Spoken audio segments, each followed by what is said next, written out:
What's up, everybody? Welcome to the show on another Wednesday edition here of Theme Parkin'. And as usual, there's a plethora of news to talk about. I think literally I have on the sheet here, I think there is at least 10 stories that we could go over. We're not probably going to hit all 10 of these. We got some big ones we're going to hit here, but we do have some interesting things about Hagrid's. That is a very interesting conversation to have there about what's going on there, along with some permits that point to something that I'm going to tell you guys when we talk about it. I was told this a few days before that news broke, and I was like, it's probably not a thing. And then it turns out it is a thing, and I was like, dang it. But talk about that. And we're hit Bluey, because that seems like it is quite a hit over there in the animal kingdom. And then we're going to dip into some Disneyland stuff, because there's some stuff going on at Disneyland, including a potential chemical explosion that might be in the vicinity. So we're going to talk all about that today. But before we get to all that, I want to say hi to everybody in the chat real quick, and then we'll introduce anybody on the panel. We got John Make It Rain. We got Storybook Sorceress. Ewan, let's see, Ewan Kumia. I think I got that right. Maybe we got Rubio in the house. Okay, I might get it right one of these days. Sometimes. It's your Jesse Adventure. We got Theme Park Wizard. What's up, Wizard?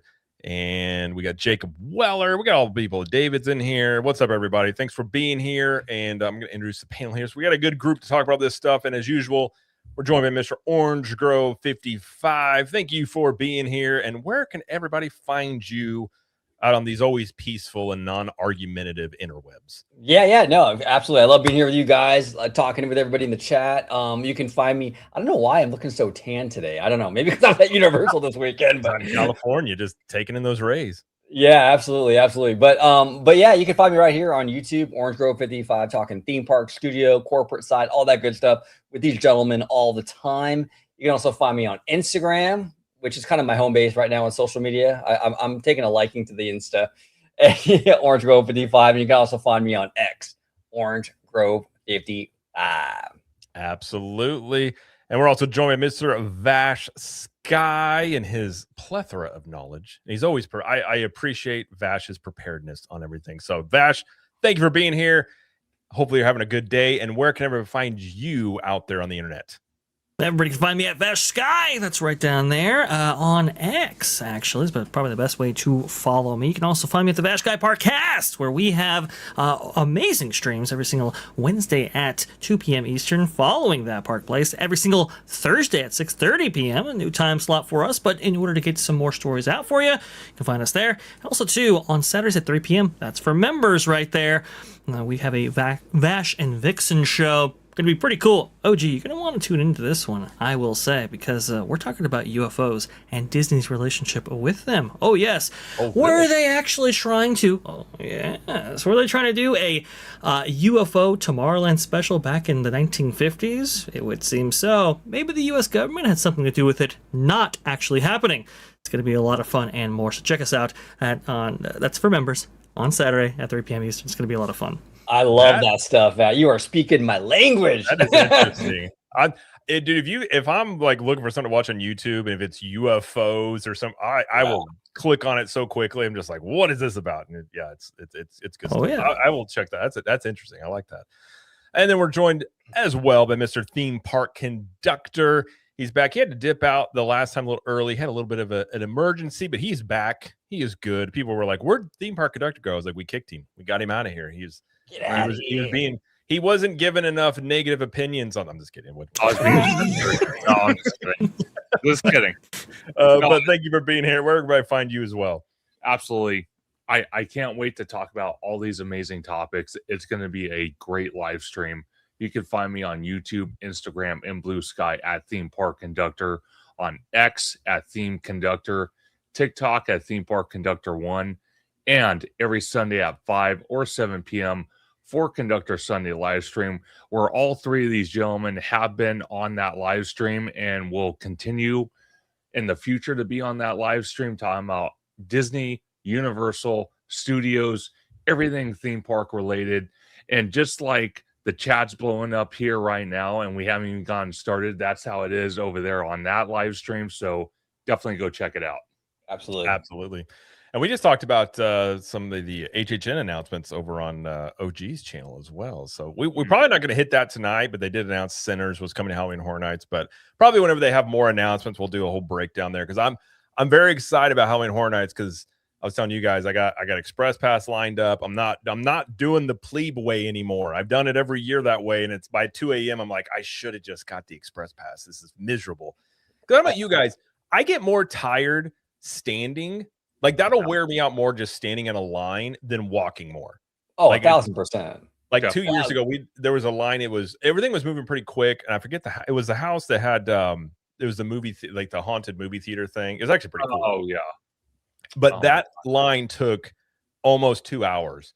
Jesus. And by the end of that, I was like, I just can't. Like, I was just like, I'm done. I can't. Like, the thought of a 90-minute wait after that, I was just like, I can't do it. But now, Jared, you did mention the HHN show. That actually drops tomorrow on my channel. But that one was really, really fun. That was with you and Conductor and our friend Tommy, right? Yep. Yeah. That the second half of that video goes so far off the rails. That video was on track for a bit, and then just like, what's this side road? And we just wound up somewhere deep in the woods. We still don't know where we're at this point. We were talking Bob Iger cardigans, all kinds of stuff. It was wild. I still think they need to hang up. If they're going to give Bob Iger the Legends thing, he needs to have like a cardigan up there, and then all the people are be really confused. Because we're a Honda Center. Who plays in the Honda Center? The Ducks. Oh, okay. Yeah, you're gonna have hockey fans being like, "Why is there a gold cardigan up there?" And they're like, "Oh, it's Bob Iger." Perfect. Remember, Bob Iger? His Lacostes are sitting right next to it on the thing, and it's like, well, I guess he deserved that. But yeah, well, the other one that went probably more off the rails was Candid's episode the other day. That one was. Oh God! Don't even get me started. I mean, I feel bad for anyone tuning into that one, because it was like this whole thing about Westcott, right? And people are probably gonna click that video thinking, okay, we're gonna get like a Defunct Land like video essay about this great like never happened kind of project, and it just goes out of control. It's Defunct Land, but in the wrong direction. I could promise you that. I will say, out of that, I really want Westcott to happen, because like that whole thing, like we did the math. I said that 300-foot ball there. I looked it up.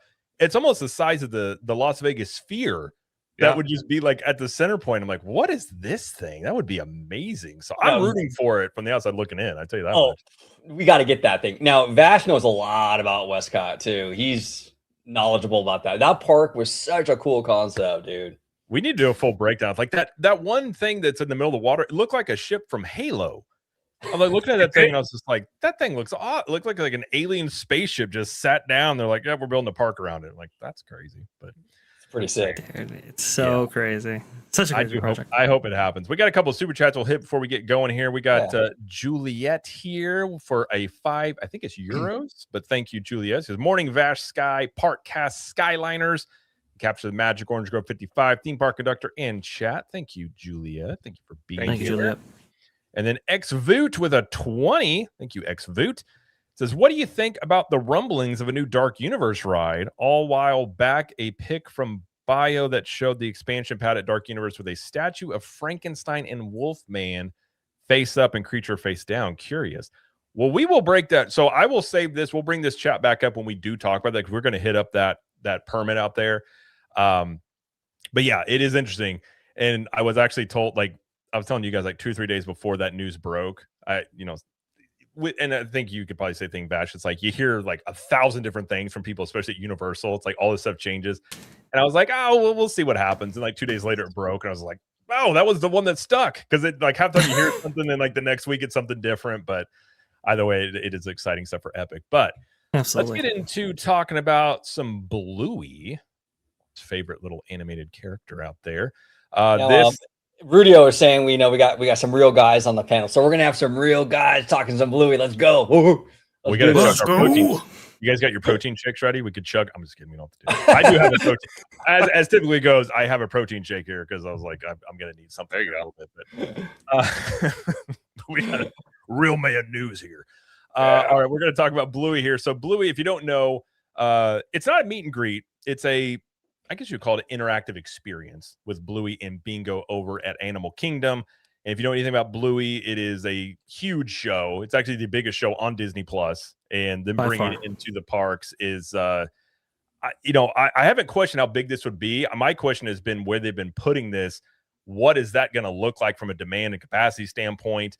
And we got a little bit of a clearer picture there as the virtual queue, which they're using for this, hit capacity within seconds on first couple of days here. Oh, for and sure. It looks like it's very much in demand. And so some people have been confused by this. It's like you play with Bluey and Bingo. There's music going. We're going to check this out in a couple weeks. But they have 2 drops. They have a drop, I believe it's 7 a.m. and 10 a.m. is basically to do this, and is done by I think 3:30 is when it ends here. So it's not like an all-day thing necessarily. But what are your guys' thoughts on this and sort of some have alluded to it being a little bit of chaos with this on the opening time frame here? I'll tell you this straight up. When it dropped at the Fantasyland Theater out here in Disneyland, people went ape nuts over it. I'm not even kidding. It was packed. Every show was just filled to capacity. The merch went hard. It had a big following, and the one out in Disneyland is a little bit different because you're in the outdoor theater. This one kind of feels like, it's a show, but it's more interactive. Ours kind of feels like more of a show that you would sit down and watch. This one here kind of seems to me like it's more interactive. So it's almost like 2 different experiences. What do you guys think? That's what I'm Yeah.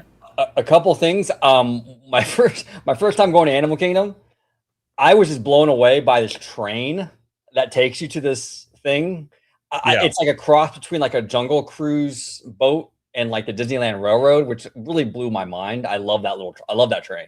But aside from that, I think this is obviously Bluey. I mean, Bluey is enormously popular. I mean, if Bluey ran for LA mayor, I mean, Spencer Pratt and Karen Bass would be shaking. It would totally disrupt the race because Bluey would probably win. Okay, let's be honest. Pretty much. Yeah. So I think it's a smart idea, but I don't know. Taking the train over there though, with this kind of demand, I don't know. What say you, Vash? Well, theme park conductor brought a great point. These are very different experiences, and I think the venues dictated what experience they can actually do, right? I think all things being equal and in optimum conditions, I think Walt Disney World would like to opt for an experience like what we actually have at the Fantasyland Theater at Disneyland. But again, the venue kind of dictates the show. And in this case, Animal Kingdom needs attractions. I think it only has maybe 6 attractions total right there. And obviously that park closes, early, partially because of that and so forth. So it's okay, well, we need it here. This is where we really need this, especially for young families and so forth. Remember, a lot of the attractions that used to cater to that demographic are now, either gone or behind construction walls waiting to open, and there's really nothing there for them. So it made sense to put this in this park. The problem is, now where are you going to put it? You can't really necessarily put it in the Lion King, theater because, Lion King plays there, right? It's huge. It's extremely popular. You're not going to get rid of that. You can't really put this in the Nemo theater because, this park requires additive capacity, not replacement capacity.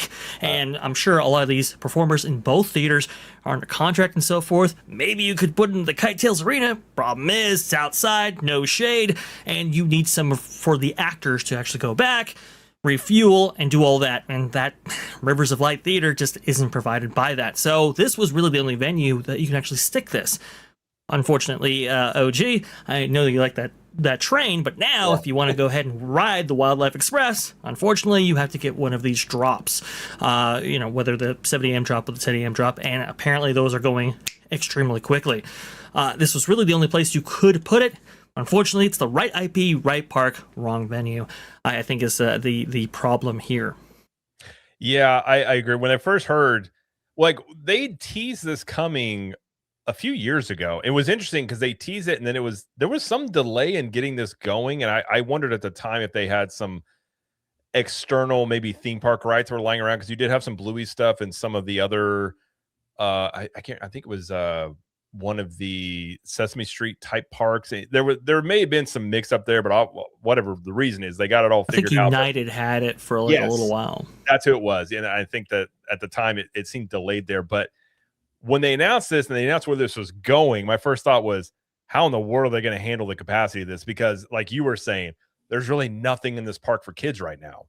And this being the big thing, I think it's going to pull people in. But this also gives me Rise of the Resistance vibes when that first opened, where you literally would see people, you had to go into the park to get a drop, and you would see people either being like, yeah, or, and you see this mass of people leaving the park.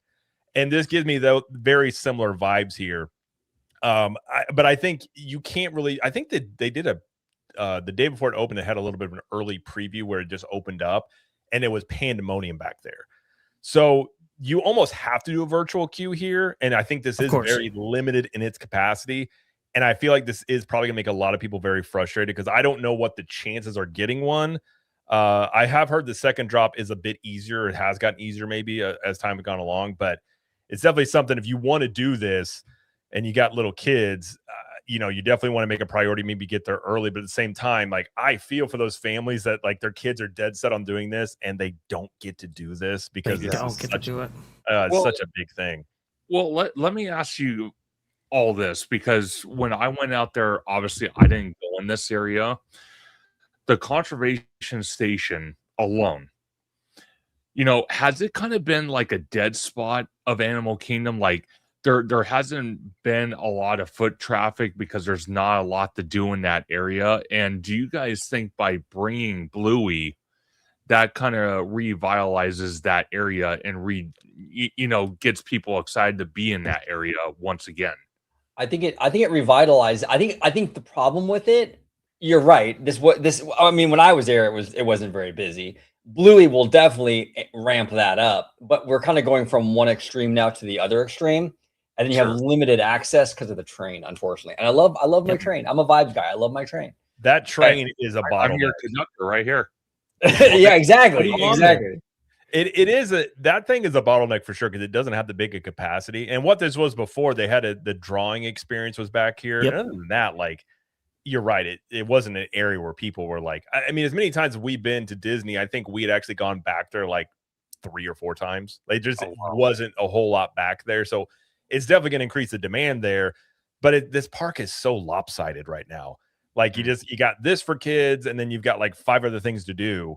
And that's kind of it. Outside, I know there's animal stuff. I'm not an animal person. I'm a very I'm fine with animals being in a zoo, but I don't care to go watch animals just be about. This is not something I'm into. But I think now here's a good question. Do you guys think this stays here long term, or do you think, given the popularity of not surprising of Bluey and seeing this come in here, do you think this moves to a different park, or do you think they build a dedicated area for this in the future? Like, what do you guys think they end up doing with this? I think this is a temporary move to fill in the gaps. By the way, thank you, Kiki and Luca, for gifting the membership. Appreciate you, brother. I think it's a temporary move to fill in the gaps while they're building all the new stuff, like Indy, Encanto, the carousel over there, Tropical Americas, all that stuff. I think we'll have this probably for a couple of years, and when that new stuff comes online, they'll probably move this somewhere else. That's my guess. I'm just speculating, but I think this is basically just to kind of fulfill a need right now, because the park, I'm a vibes guy. I don't care about the rides really that much. So for me, it doesn't matter, but most normal people go to these parks to ride stuff, and Animal Kingdom was already kind of short on that. So you need to fill in a little bit with that whole area now under construction. They got to have something to sort of fill in these gaps. This is a good start. And I think for the next couple of years, for that new stuff to open, this will be around. I think that's kind of where I'm stand with it. And then I want to say again, thank you, Kiki and Luca, for gifting a theme park conductor membership. Yes. And I have to agree, though. I do have to agree. This is going to be a filler type entertainment show. And from some of the pictures we kind of just saw earlier, how so many people are crammed inside in that little tiny area, I don't think it's going to last long. I think it's going to carry weight until, like OG said, Tropical Americas and other stuff opens down there in Orlando. But I don't know, man, because, if Bluey keeps being just a popular TV series on Disney Plus, I don't know. They might find a permanent home for them somewhere if it just keeps bringing in the revenue for Disney Plus. Yeah, the only limitation for them to actually bring up permanent home for this experience is really just how long do we have the rights? How much do we really want to invest in a franchise that we could leave at any moment, right? I think that's the only limitation for transferring this to a proper venue that people might expect from something like the Disneyland Resorts Fantasyland Theater experience. But I think it's going to depend on what the surveys are with this, because I will say, in this space right now, it's not optimum. I mean, it's kind of controlled chaos at the moment, and I think it holds up okay, but I don't think it's necessarily the experience that Disney wants to put on. Plus, too, when you're in that space in Conservation Station, you have all this loud stuff going on with all these kids, it can kind of be sensory overload. So I think, if you have a this sensory sensitive child, maybe you want to go ahead and invest in some headphones or something for them in order to get them through this, because I think that's the other thing that's kind of holding this back right here. I think I agree with OG in that I think this stays as long as those expansions actually, set up. But I do think it will stay with us just a little bit longer. Again, it depends on those surveys. It depends on if, in fact, they want to go ahead and maintain this experience in this specific venue right here. I think Bluey is here to stay.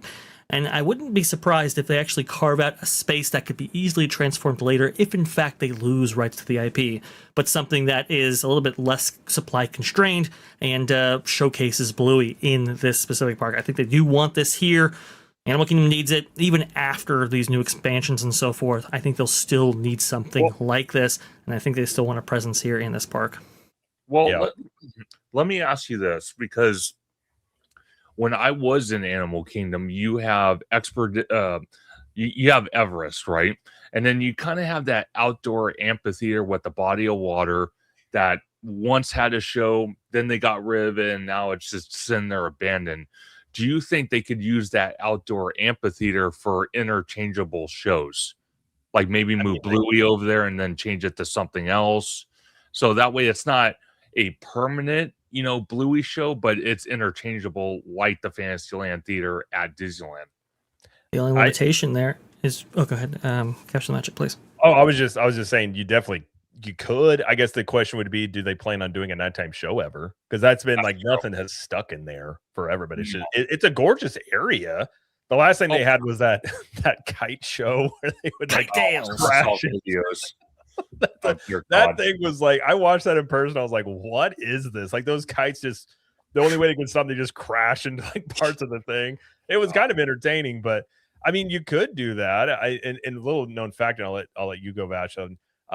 Actually, when they acquired the rights to Bluey for Disney Plus, Disney had the chance at that time to lock up those theme park rights. And I think it was Chapek that was like, nah, we're good. And then Bluey blew up, and they're like, oh no, we should have gotten those. And I don't know. Do you know where those stand, Vash? How long they have this, or what the limitations are on any of the Bluey I don't know what the current contract is for the theme park rights, but you are right. They had both theme park and merchandising rights that they could have picked up for a steal back in 2019. Yep. They whiffed on it. Whoops. That's the one that got away right there. It's now back in house, but I'm sure they paid a little bit more for those rights. And that's the thing. I think they obviously see the value in this. And I mean, if in fact they have it long term, then who knows? They could set up a wide variety of different experiences. Hell, I wouldn't even put it past them to actually set up a new land if in fact they can actually work that out in advance. But the issue as it stands right now is, like you said, it's too supply constrained at this current moment. Could they necessarily put that in the Rivers of Light auditorium? Yes, and I think, or the amphitheater. I think they could, but the problem is, conductor, is that there is no shade out there. There's no shade structures, and there's no setup and takedown when it comes to, characters backstage and so forth. There's just nothing out there, and that's really the biggest limitation with that area. Is just, it's great for night, and even at night it gets hot. I remember for Rivers of Light in those initial shows, people were still, it's a little bit hot under the pants there. Yeah, when they actually sat down, because it absorbed that heat from the day, and that was at night. Yeah, especially Animal Kingdom. That thing feels a good 5 to 10 degrees hotter than any other place in Orlando. And Orlando's already a sweltering place in the summer for sure. I am curious, obviously, about this show in particular, the way this currently is set up. It's not a meet and greet. It's an interactive thing. I think the idea of that's really cool. It looks great for kids. My only thing is people being people, and do people get too pushy with this and they have to change this show because we've seen a little bit more roaming characters in recent bit here at Disney World, and I hope it sticks around, but it's just such a different dynamic compared to Disneyland because I think you just get a lot of people that are on vacation and they're like, hey, I spent $10,000. Get in there with Bluey. I'm going to get a picture. And if everybody does that, obviously this all breaks down. But I would be curious if they're able to retain those rights. And I think they're helping distribute the Bluey movie that's going to come out. So they're kind of trying to get themselves embedded with Bluey as much as they can. If this is a hit, if they have those theme park rights, I'm not going to be surprised if we do see some sort of maybe Bluey, I don't know about a land, but like an attraction. Like you could see an expansion of this on some level if they're able to do that. And I think if it was an Animal Kingdom, even after the stuff they're building right now gets completed, I think this may still be the biggest draw of the park, to be quite honest. How big Bluey is. Like I still think the demand of this will probably continue for at least a couple of years, as long as Bluey, retains its popularity. It's very interesting you say that, and I'm going to ask OG this question because me and him have been on it. Yep. Do you think if they made it into an attraction, it could be like a Secret Life of Pets? You know what? I like that idea. If they were to make a Bluey ride, a Secret Life of Pets over there, like what they have out there in Universal Hollywood, would be with the perfect tone and scope and scale for a Bluey attraction. Now, here's the only thing, though. This is why I don't think Disney will ever build an attraction for Bluey. Disney doesn't have a great track record when it comes to building like permanent dark rides or attractions based on TV shows. Sure. Disney Afternoon is one of the most legendary animation block to ever hit television. We have, I think, one attraction based on that, the Gadget Go Coaster in Toontown. That's it. So, and especially children's shows like this, they're hot, they burn bright, and then they're gone. It's like Barney. So I don't know. In 10 years, I don't think Bluey's going to be a thing, to be honest with you. It's hot now, like Barney was hot, but in a decade, I don't think anyone's going to care about it. Just like no one cares about Roly Poly Oly anymore. That's true. That's a good question. And I will say I have seen all the Bluey episodes because our kids go in and out of it. It is one of those shows, though, as an adult, I actually enjoy Bluey. Like when the kids want to watch it, I'm like, yeah, I'm totally cool with it. I think historically that is completely correct.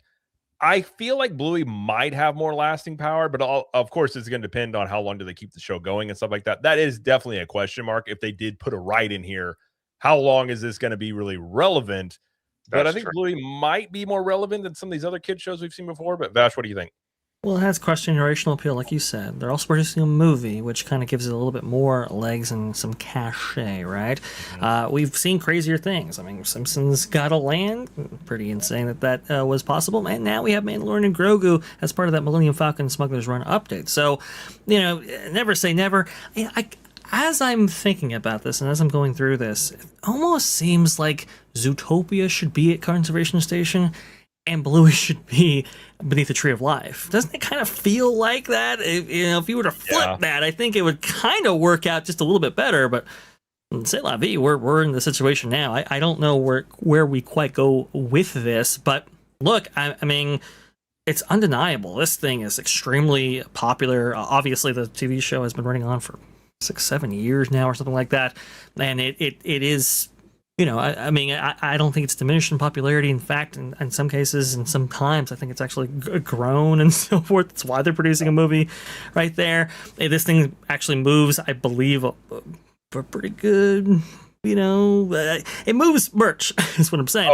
Oh, yeah. I don't know. I could kind of see them cracking that, OG, on at least on this one. But you make some very good points, indeed. Yeah, I think Bluey, it might be one of those shows that's just different from the other kids shows for that reason. I think there's some question about how long it's going to run, and I think the creator behind it they took a break, so there's some questions there. But as long as this thing's number one on Disney Plus, I think Disney's going to give it as much as they want and try and get as much out of it, because I think it's like by far the number one thing on Disney Plus. And it's funny because it's not something they own. It is something they literally licensed out to do it. But I mean, I think, and you're right, Batch, too, about like the cross-generational appeal. It's something that a lot of these episodes, they're not really like a lot of the kids shows. If I'm being honest, like when my kids were real little, like I was not letting my kids watch like Coco or whatever that one show is. It's like all these bright, crazy colors. Just it Coco seemed like it Melon. was just it's just like, what is this? It's actually a show that it's a kid's show, but it kind of reminds me of like 90s sitcoms about some of the stuff they hit. They'll hit some serious subjects in this show in a way that you're like, oh, like you're not heavy-handed about it. So it's interesting with this. It very much could be an anomaly of what we typically see in kids shows, but I think that this thing is if it is successful, this maintains its popularity, I think, for over a year, maybe 2 years.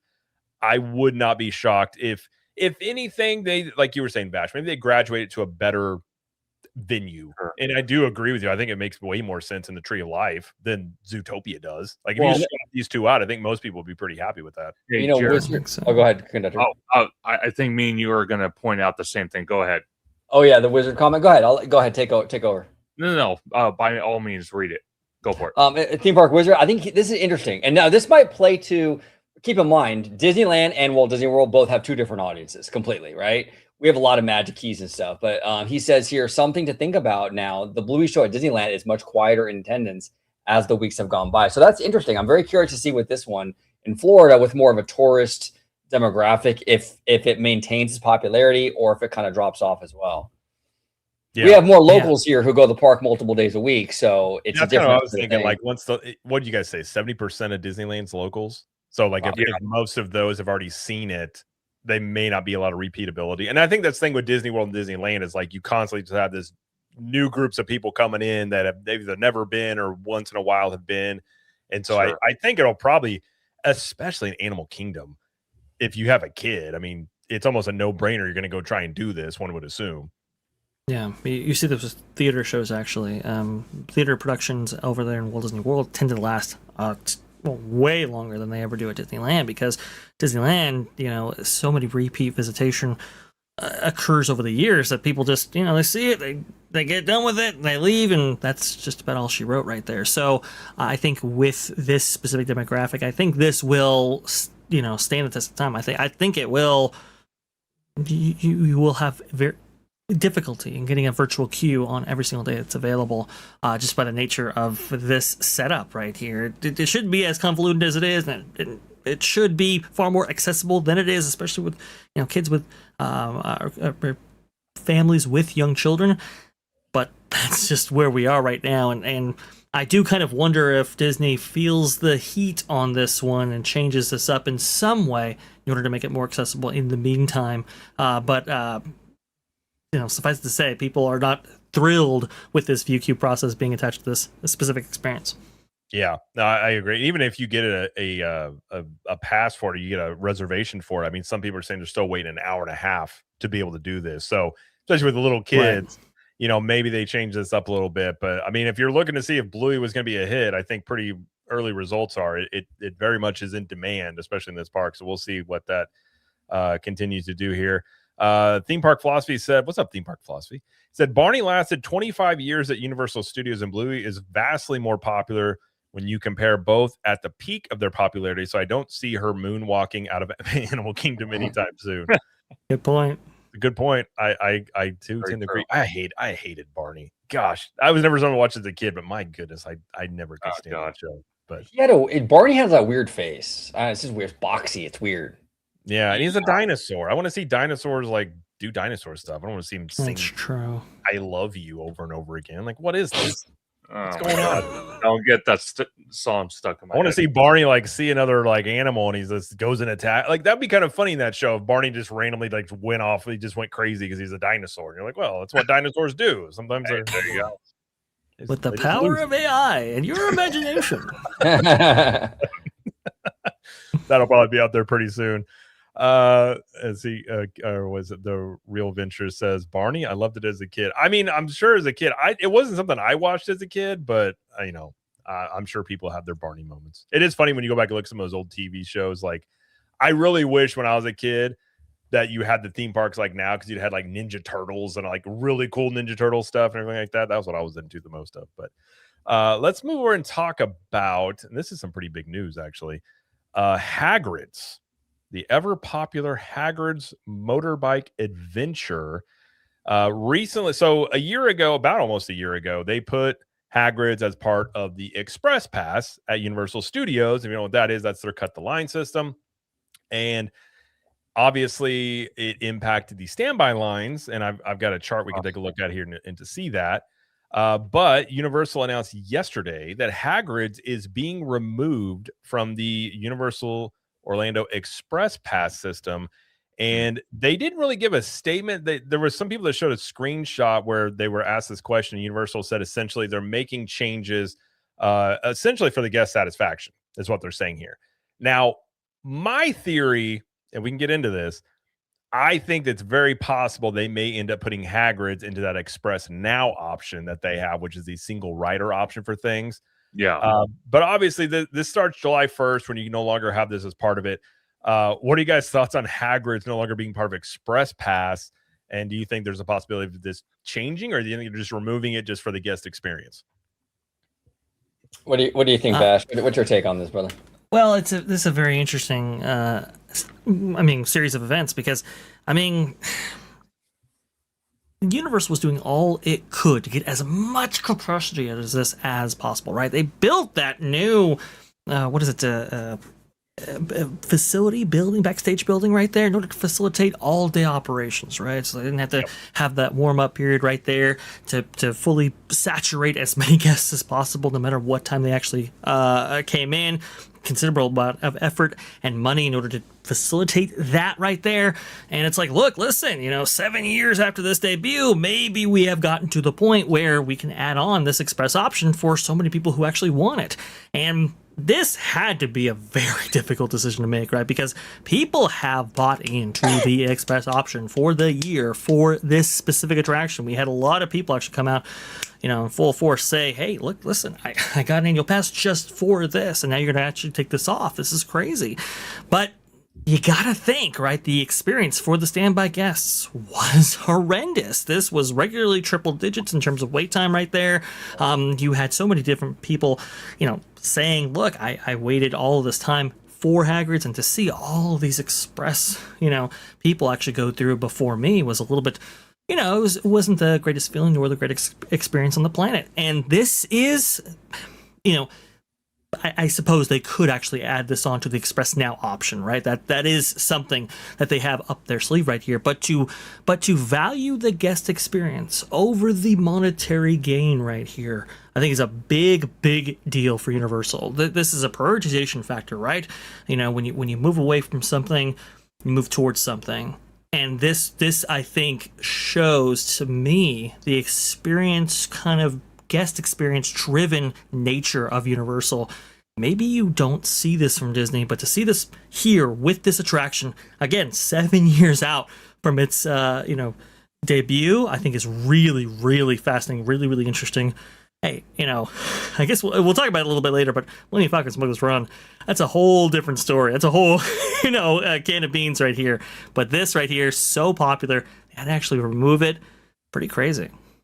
Yeah. To remove the monetization, the money, I agree with you, Vash. That does say a lot, and I like that move. I will say Disney has been doing a lot of moves operationally, at least at Disneyland. Actually in Florida too, lowering the height requirements for Big Thunder, things like that. So they're trying to do the whole guest experience, like cycle more people through and all that. But the difference with this one, though, and you're absolutely right, Vash, is that they're leaving money on the table, though, and that's and that says a lot. So kudos to them for that. That is rare when you see a theme park company demonetize a revenue stream, and not that it's the entire revenue stream, but obviously, and you're right, there's a lot of people, like when I made my video yesterday, that either upgraded to Premier Pass holder or bought Express Pass for an upcoming trip specifically almost for Hagrid's. And I'm sure Universal's, if you are in that situation, I'm sure if you go talk to them, they'll probably make it right with you some way. But it on its face, even if they do the Express Now option, this is a guest satisfaction thing, which when I first saw that, it's just like, I don't trust corporations. So for me, I'm just like, what do you have up your sleeve? But even if they do the Express Now option, that's still looking to monetize it. But I think they might, if they can do it, you retain more control. So you can do controlled drops of these, and if you have too many people, you can control how many you put out there, where it doesn't disrupt the standby line as much. But even if they go that route, this is still something to help relieve just the standby line, which is not something you typically see theme park companies do. But conductor, what are your thoughts on this? So I'm going to come out bat swinging and say when I was out there, waiting in the standby queue sucked. I'm just going to be honest with you. It sucked. I think we waited, God, maybe about 2 hours. That was terrible. And that queue goes on forever. Like, I mean, just when you think you're getting around the corner, you're going to see the load station. Nope, there's another corner. Don't it borderline gave me PTSD, I swear. But it is interesting Universal is going this route. My question is, by doing this and thinking it's going to be more efficient for the people in the standby line, I'm kind of curious if we're going to revisit this topic months from now when they tried to do something like that, which they're implementing, and it just didn't work out the way they thought. And then they revert back to what it was. Do you think that's a possibility?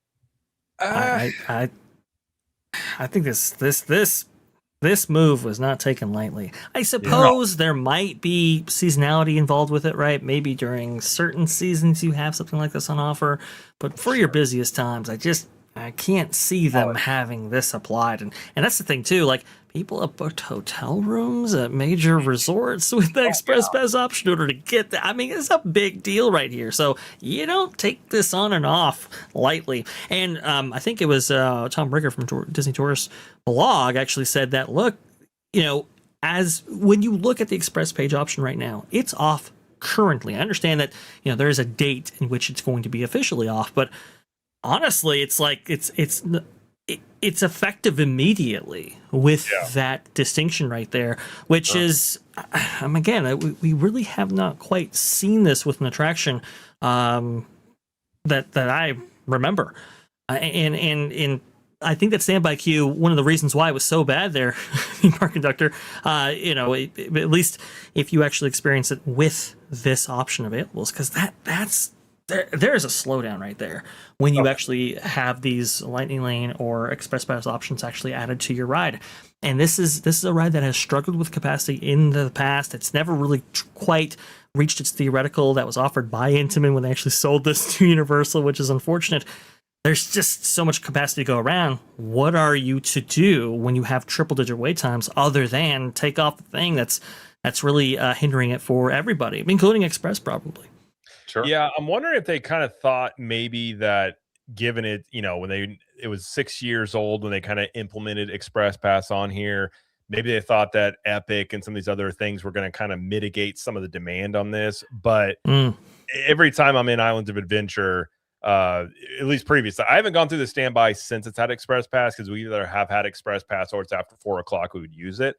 But I have heard from people that saying it is notorious. Like some people are saying it'll be posted an hour or like 110 minutes. They end up waiting like almost 3 hours for this, just because you never know with Express Pass, like how many people are going to come through and things like that. I'm a little surprised they didn't do something like, limit it to where for Hagrid, it's not unlimited. You can only go through one time. Cause I imagine there's a lot of people in that park that want to ride this numerous times in a day. And if you have a bunch of those people in the park, that's going to lead to this as well. But I mean, I will say from just this alone, like I do give them credit because you're right. This is a big thing to unwind this because you have this in-demand ride here. And so even, like I said, I do think they attempt to monetize this on some level, just given you have a ride of this much demand that is proven demand. It might be irresistible to not try something here. And I honestly think if you put this at like a single rider thing for like $50, I think there's people that would pay it if you could get on this that quickly to do it. But I have speculation that Lowe's contract, they may not be able to do that. I haven't heard definitively one way or the other due to like the hotels that offer Express Pass. There could be something in that contract where they couldn't offer this as just a basically like a single pass only if it's not on Express Pass. But either way, I think we've seen Universal show some restraint with Epic Universe and the amount of people coming in there due to demand constraints.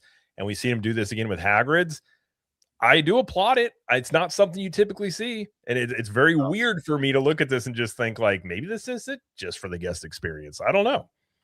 Well, I mean, at least if you do this as an Express Now option, if you end up doing that, at least you can control it based on demand, and it's very dynamic in that way. It's very variable versus, kind of an all or nothing thing that Express happens to be. I think the reason why they may have not removed this from, if it was on Express Unlimited, I want to say it was, to your point, Jared, but it was. If it wasn't, whatever. Yeah. Well, no matter what the case might be, that I think was a very small subset of Express, and it's just not enough. We just need to clear this out because we need to get this line moving, and that was what they did right there. Long Rua, interestingly enough, has a super chat right there for 20,000 Vietnamese dong. Isles of Adventure demand capacity. We need Pokemon like yesterday. Absolutely, there's no question about that.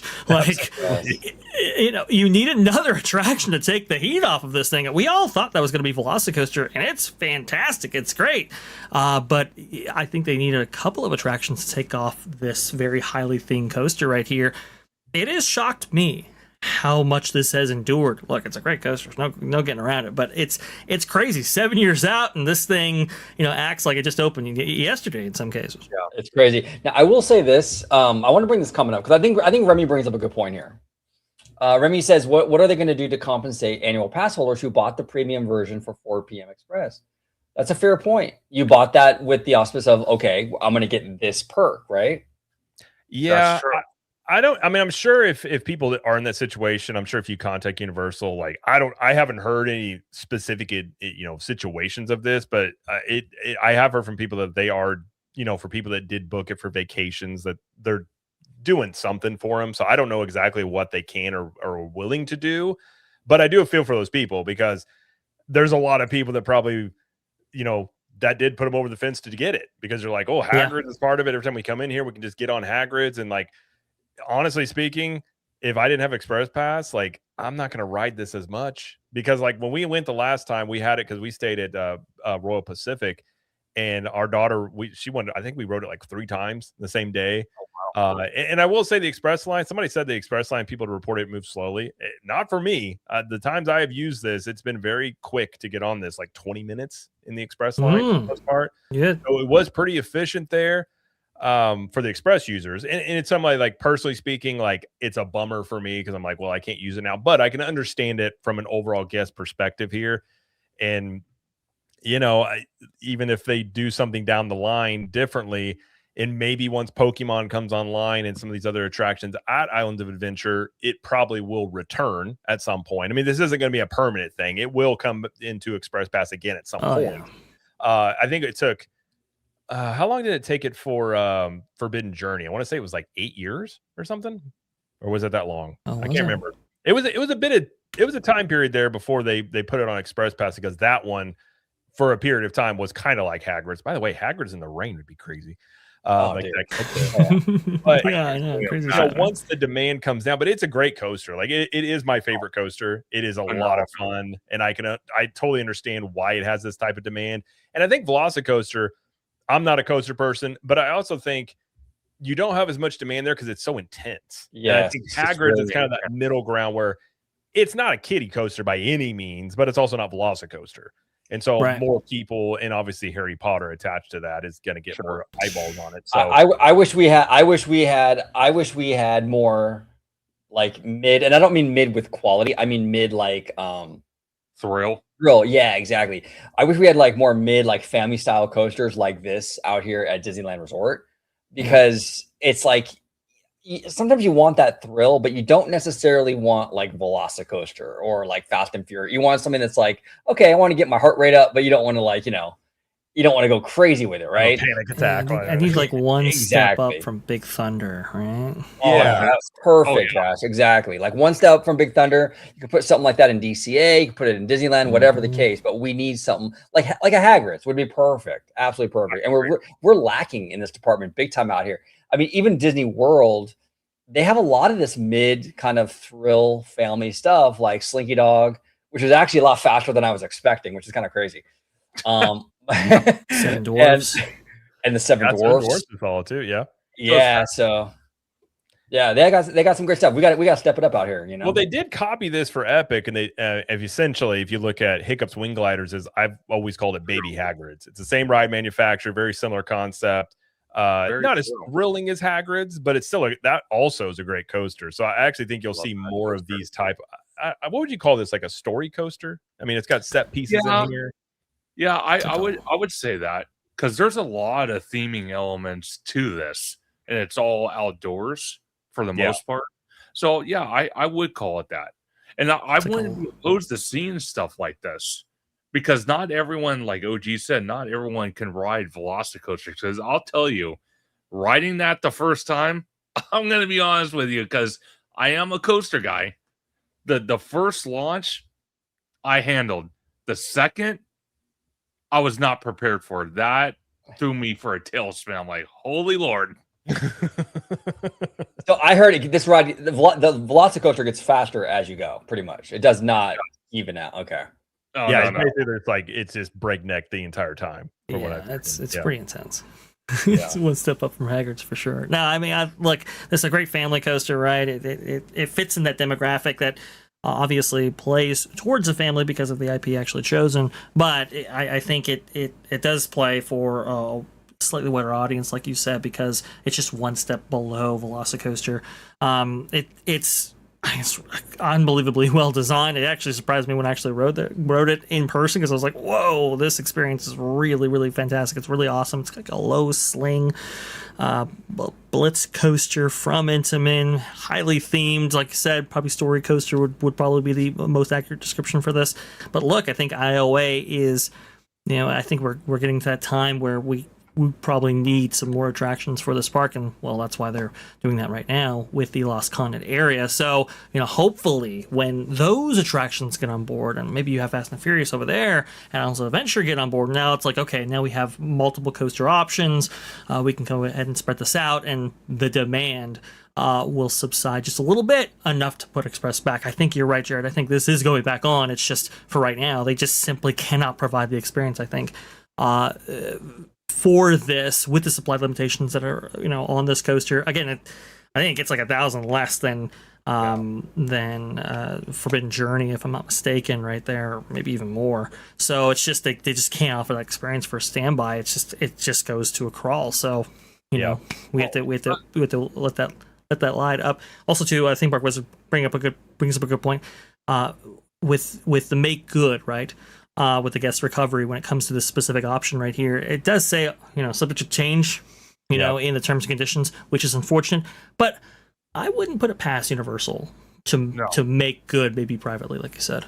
Yeah, I think they probably will, because that's also going to be a bad look if you got people that like, I upgraded and I bought this huge package and a lot of it was for this ride in particular. They're usually, from the most part, what I've ever heard, pretty good, and so is Disney for the most part, about if you got complaints about stuff, usually they'll do something to try and take care of you there. But sure. Well, let me ask you this, because Vash, you, me, and OG know about this, because we're having the similar problem with Lightning Lane out here at Disneyland. Seeing that Universal is exploring these options, starting with Hagrid's, does Disney look at this and possibly maybe, try to test it at Disneyland? Because for a long time now, we've all heard time and time again people complaining how Lightning Lane's oversold. Lightning Lane takes over all the attractions. People are waiting 2, 3, 4, 5 hours in a line for an attraction, and it's gridlocked. So could Disneyland explore this option? Here's the thing, right? With the money end of it, I think that's the only thing holding that up. Sure. But I will say that right now, we are probably the closest to this being a possibility than we've ever been. Yeah. Because that Thomas Maslam, the new experiences chief, he's all about the operations and the efficiency and the capacity. Yeah. And if he sees a way where he can maybe knock some of these out and get people moving through them, it's a possibility. Like, again, they're forfeiting some money though. So, I mean, that's an issue, but maybe they will look at Universal and be like, well, it's working for them. The guest surveys are really positive. We're cycling through more people. If we can get people through this thing faster, we can get them into the restaurants and all that. So maybe it's possible. I think right now, if they were ever going to do anything like this, it's with Maslam, because he is a stickler for this kind of stuff. The only reason I bring that up too, because you've mentioned it so far in this live stream and then other content as well, that when you look at Disneyland compared to Walt Disney World, Disneyland is a locals park. And they've even stated in the past they want to make it more tourist related, like Walt Disney World. Right. So making these minor changes could help that. It's not going to fix it, but it could help that. You know what I mean? Absolutely. I mean, the problem is that if you let's go down that logic train for just a second right here. That Wildlife Express train down the logic way. if you follow that out,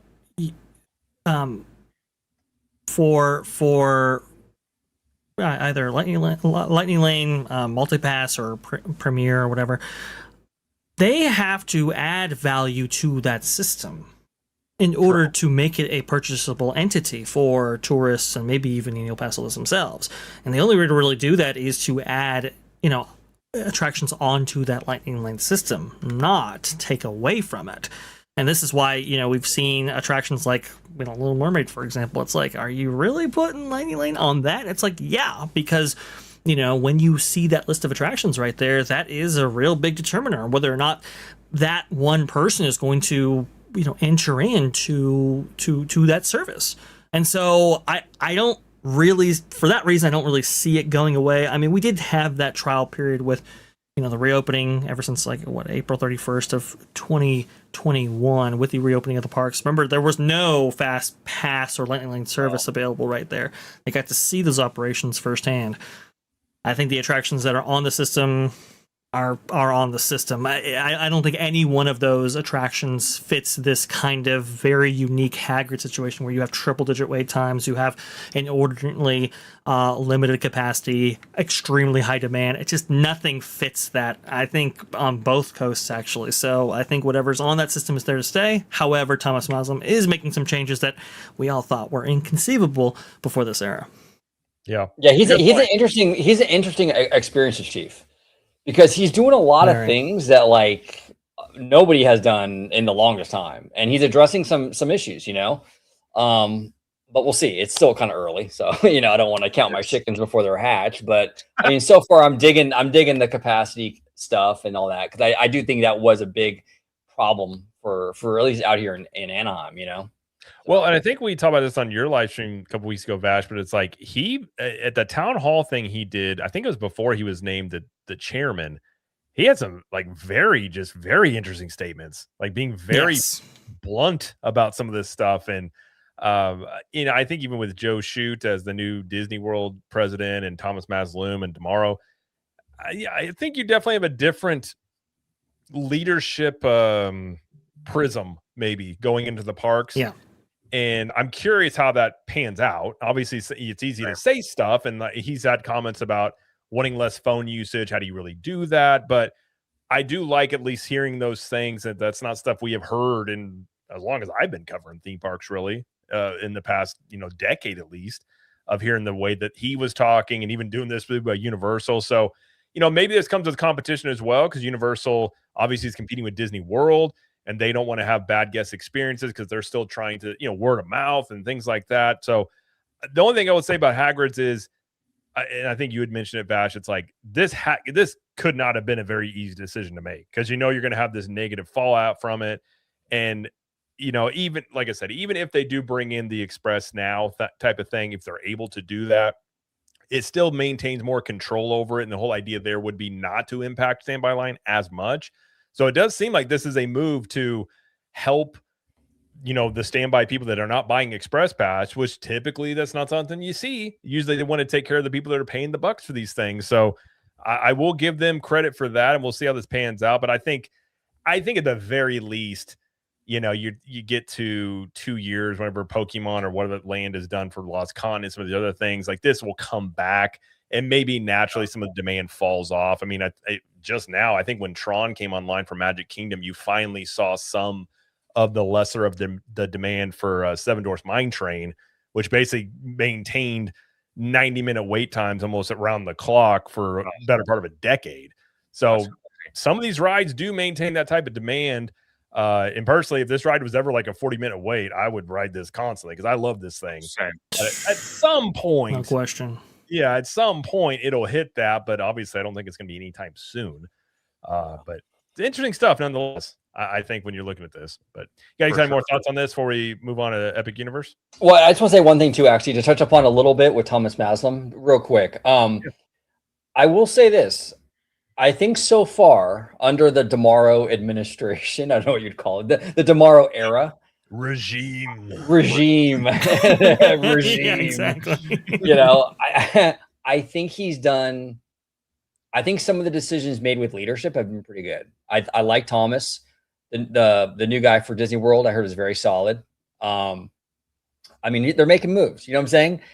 So we'll see how it shakes out. It's still kind of early, but I mean, it takes. I think it takes a good leader to kind of recognize good talent and where to put certain people in certain positions. That's not an easy thing to do. That is a skill. And I think so far he's been doing a good job on that front, to give him credit. So I think absolutely. So. And by the way, I forgot to mention this. I'll show this real quick because I brought it up and I totally forgot we got to talking. The impact of Express Pass on these wait times is something you can see. If you look here on this weekly chart, this is from Thrill Data. So if you look here, you had Express Pass introduced around this time period right here. And you can definitely see, I mean, we had some big months in January. We're up to like 200-minute waits or more on this. And the capacity for this has to come from somewhere. You cannot add more capacity to an attraction unless you add a new track or, all of that. It's just the capacity is what it is. So it has to come from somewhere. Yeah. And I actually ran these. I actually went to Grok and I was like, run these numbers. So basically, ever since Express Pass has been implemented on this, you have seen an increase of 22 to 33% in standby wait times. And even if you take out, I actually did have it take out January and February because those spiked really high. It was still about a 20% increase. So it's undoubtedly been, it's impacted wait times, undoubtedly. So think about that too. One could extrapolate from that maybe we're seeing like 30% of that queue, that attractions capacity being dedicated straight for Express, which actually, if that is correct, that's actually pretty light because we've seen Disney go 50-50 in some modern cases and maybe even past that in order to get lightning lanes through, which is really unfortunate. But even at the more conservative numbers there, they were still, it was still past the threshold where it was like, okay, we just can't provide a good standby experience, which I think is also really interesting that they just could not make this work. Yeah. I mean, if you had a whole year to test it out, obviously they saw the numbers and thought not right now. But yeah, I was kind of curious. The first one I saw that, I was like, I realized at first I was like, well, I don't think that's true. But then I realized I had not been through the standby line ever since they introduced Express on this thing. So I didn't know. And then once I started looking into it, I was like, oh, wait a minute. Yep, they're right. So it is interesting nonetheless on there. But speaking of Universal, let's hop over and talk about, I don't think this is going to come as a huge shock to anybody here, is the fact that we do, and I've got this article here from Orlando Park Stop is where I found this, but new attraction coming to Dark Universe according to new permits.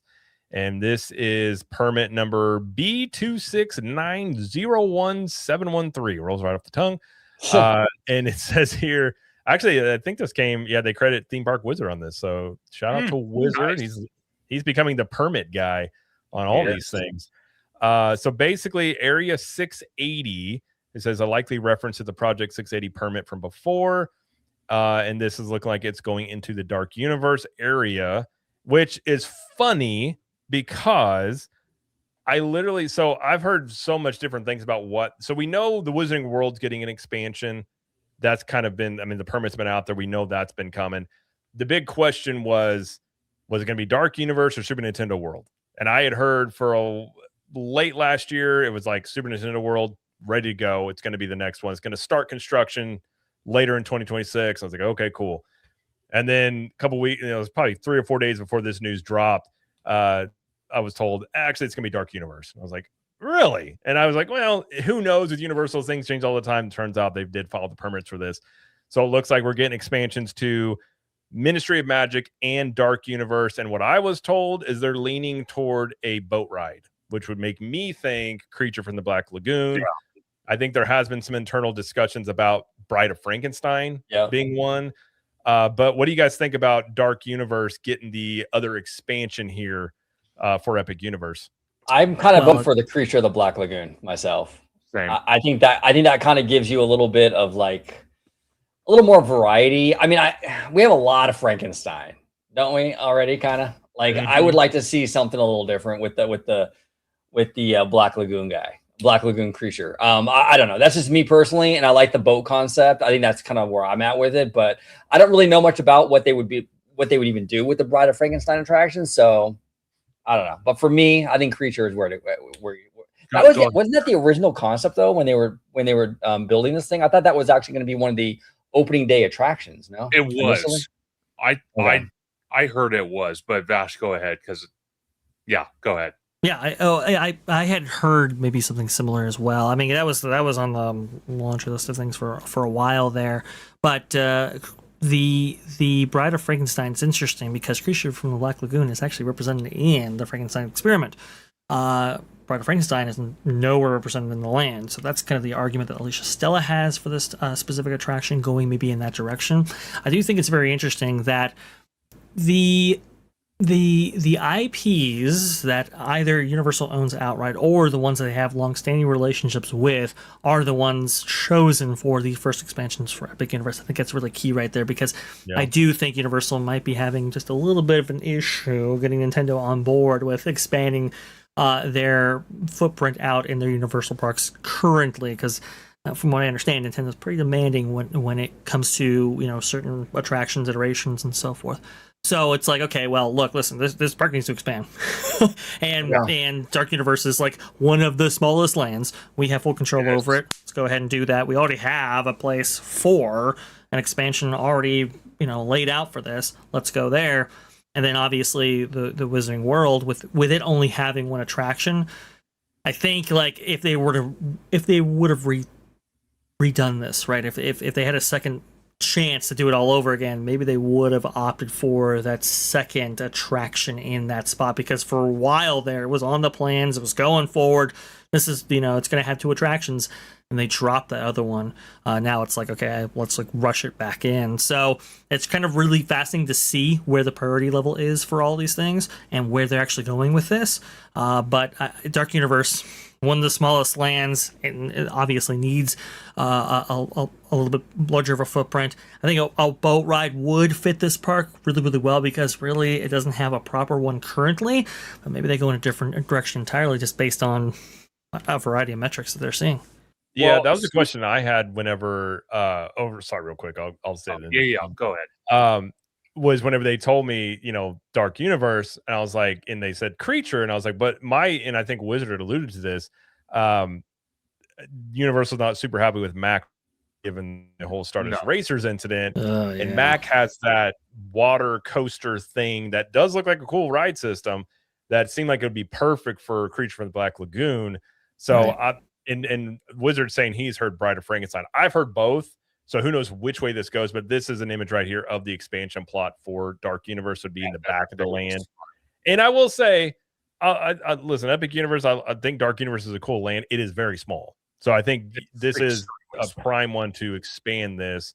And I think in whatever it is, needs to be indoors. A water ride probably would be pretty good for this park, given it's very hot right now, not a lot of shade. I think that could be the direction they go there with it. So whether it's Bride of Frankenstein or Creature, personally, I think I'd rather have Creature. Yeah, but they may not be they may not have anything else other than the Mac ride they're looking at, so that may be something they don't do. But go ahead. That's a good point. No, and Remy D actually makes an interesting point, because I saw this when I was out there in March. He said Dark Universe is not, or is the most unpopular land, meaning not packed. It makes sense to beef up that land. I do agree with that 100%, because I went into every single land. I did Epic Universe for 3 days, and all 3 days I went in each land to kind of see where the crowd level was at. It was either at Harry Potter, it was either at Isle or Burke, or Super Nintendo World. Dark Universe, I can walk on the main attraction. I can walk on the werewolf coaster multiple times. And I even got asked by team members, hey, you just want to stay on the ride and just go again. That's it was crazy. not packed at all. Their experience with the makeup, no one was doing that. There was no one in the gift shops. Like the restaurant, you could just walk in there. There was no reservations. It was very light in crowds. So I could see why Dark Universe is getting that expansion first to kind of beef it up. Because when you go into Nintendo, it was packed. Yoshi ride, Mario Kart, Donkey Kong, packed. Well, let me ask you guys a question. Because I didn't know that. I've never been to this park, so full disclosure. Okay. But I've heard similar things at what you're saying, Conductor, that this land is definitely like the least busy, right? It's the least busy. Yeah. So do you think that's possibly why we're hearing these rumors from like the Wrap, right? That they want to make Villains Land more family friendly. Are they looking at the numbers from Dark Universe, which is a pretty more intense of a concept than a Disney, like the Disney Villains Land, most likely? Do you think that that's why they're toning it down and making it more friendly and adding the Hades comedy club, and they're doing the whole Emperor's New Groove thing because they're seeing how maybe families aren't really going to this land? Maybe it's a little too scary for the kiddos. Go ahead. I was gonna say, I feel like maybe that's more possibly. I think now, to Conductor's point, like when we were at Epic a couple weeks ago, Werewolf was like 50-minute wait. Oh, really? It was 10-minute wait for the Unchained Monsters Unchained. Yeah. And I think that's actually the thing that works against it is because it has so much, it moves so many people through it so well that you don't have people in this land necessarily hanging out as much. That's true. But Werewolf, I don't think is a really good second ride. It's not worth more than like a 15-20-minute wait, in my opinion. You just spin a lot on it. It's possible. I mean, I think this land to me was always like it was kind of Universal taking a swing at this. Because I think if you would have said they're going to dedicate a whole land to the Universal monsters, like these are properties been around for 100 years. So I think this was probably the biggest risk that they took in this park was doing this land. And some of it could be the popularity of the monsters. Some of it could be maybe a little bit of scary. But honestly, like my kids, like they're 9 and 6, they actually rode Monsters Unchained and loved it. So I don't think it's like really scary for kids in here. Like there's really nothing that like it's not like you're walking in Halloween Horror Nights or anything like that. No. If we're talking about for Disney, I think it may just be more like what does their audience want? And I think maybe we've seen Disney lean more into the family stuff with like the Bluey experience, with some of the stuff they're doing at Hollywood Studios, and maybe they're kind of just trying to reinforce their strongest demographic, maybe. But they could be looking at this and thinking this doesn't fit us, and maybe it's not something that is going to be this mass appeal thing for our audience. That's true.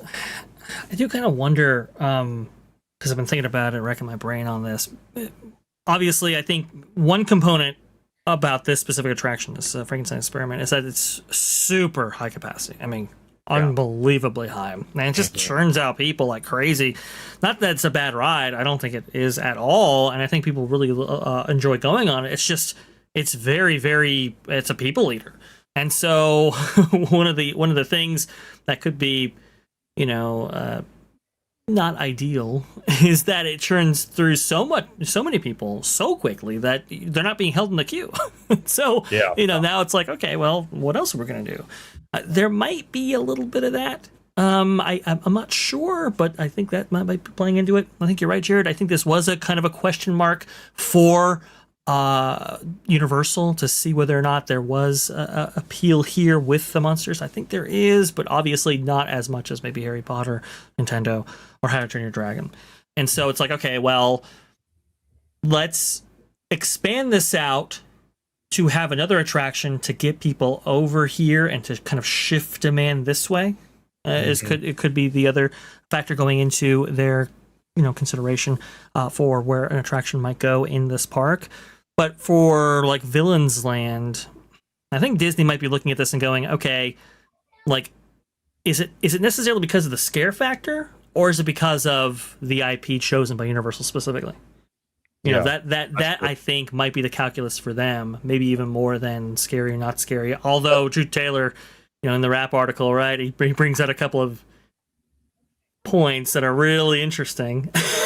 I do hope that they trust in the strength of their IP, especially as it relates to the villains. They saw that massive, rock star like crowd that occurred at D23, both the times they featured Villains Land and featured talk of it and so forth. I do hope they keep with the kind of scare factor, but you do see Disney very recently going towards families a little bit more than they had before, right? For a while there was like bars, adult entertainment, and now it's like, okay, Bluey. Now it's like, let's go ahead and make some of our things more kid friendly. Let's go ahead and attract families with some of our discounts and offers and so forth, like kids getting free, for example. So it's really kind of this interesting dynamic playing out here, but I don't know if it's the scare factor necessarily keeping people back, as like Jared said. I think there are some other factors there that Disney might be looking into. My issue with the villain, because you're absolutely right, Vash. Like when they announced that Villains Land at D23, I was there, and it was like you couldn't. I mean, my ears were ringing. People were going bonkers, but it was based on that artwork, which had a creepy, sinister kind of vibe, right? And now they're going to go in this other direction where it's like, just kidding. Well, rumor. I don't want to say they are. We don't know. It's the Wrap. I mean, it's a Hollywood trade, so there's probably some validity to it. But now they're going to go in this other direction where it's like, nah, we're going to do kid friendly. My only issue, and I don't necessarily, I'm not opposed to them doing more kid friendly stuff. I think they should. My issue though is that if you're not willing to, each IP is different, and if you're not willing to do what the IP needs, then don't do that IP. Like if they're scared to do a Villains Land that's going to be a little bit more, a little more adult because they have to be creepy, then don't do Villains. Like put something else in that area where you can fully commit to the kid thing. To do Villains and then like kind of half it. I don't want to cuss, but you know what I'm saying? I don't like that. If you don't want to do the scary thing, then don't do Villains then. You know what I'm saying? Yeah, that's how I see it, You got to do it right. And it can't, I think you're doing a disservice to both demographics if you lean too heavily, maybe one way or another. Like you can't do too adult, obviously, but you can't do too kid friendly either. I think a nice middle ground right there with the villains. Look, they're Disney villains, right? They offer you the opportunity to do that, but I think it has to have a little bit of an edge, a little bit of cynicism, a little bit of, that macabre, right? Just a bit, in order to be taken seriously. And, when we read that Wrap article, it was really disappointing to see that they were maybe going so kid-friendly. It's like, that might, I mean, do you really want Fantasyland 2.0? Or do you want something, different tonally as well as, who it appeals to? I don't know. It's just... I agree. I had said the whole time, even before you start saying, like, are they going to try to emulate Dark Universe, which I was told by some people in Imagineering that they were going over there to check that out, I'm sure, regardless. But I think it's going to be you got a very thin needle to thread for Villains Land, in my opinion, of appeasing the demographics there. So I think on its own, without even any of this external stuff from whatever Epic's doing or anything like that, is going to be a challenge for them, because I think the biggest complaints you're going to hear is just that it's too scary or it's not dark enough. Yeah. And I think that's where your biggest issues would come from this. And so to me, if they can get the vibe kind of like that Villain show, I think that's a pretty good vibe for Villains Land. I feel like that show actually does a pretty good job of that. But in my opinion, Villains Land is going to be more difficult for Disney to pull off than Universal actually doing Dark Universe, because that fits into what Universal does and it's one of their properties. Whereas it's just, I hope they can pull it off, but that's always been my whole hesitation. I'm like, that's going to be tough to appease your own. I could see Disney's situation being like, you look at the numbers, you look at the money, and you're like, which demo do we want to basically cater to on this? And maybe according to those rumors, the kid, the demographic with the kids is the one that won out, and that may be what they're looking at. But I don't know. Well, yeah. Well, Keep It Happy makes a comment. It's a kids park. See, that's even more reason to not make another kids area, though. Exactly. like you want to diversify. If it's a kids park and there's a ton of stuff for kids in Magic Kingdom already, then what's the problem of having a 7-acre land that's maybe skews a little bit older? I think if anything, that brings in a little bit more of a variety. It does. Quadrant. Right? I don't know. But at the same time, you're messing with the number one theme park in the world and the vibe of the whole park. I mean, just devil's advocate. I could see all these conversations happening in a boardroom. Definitely.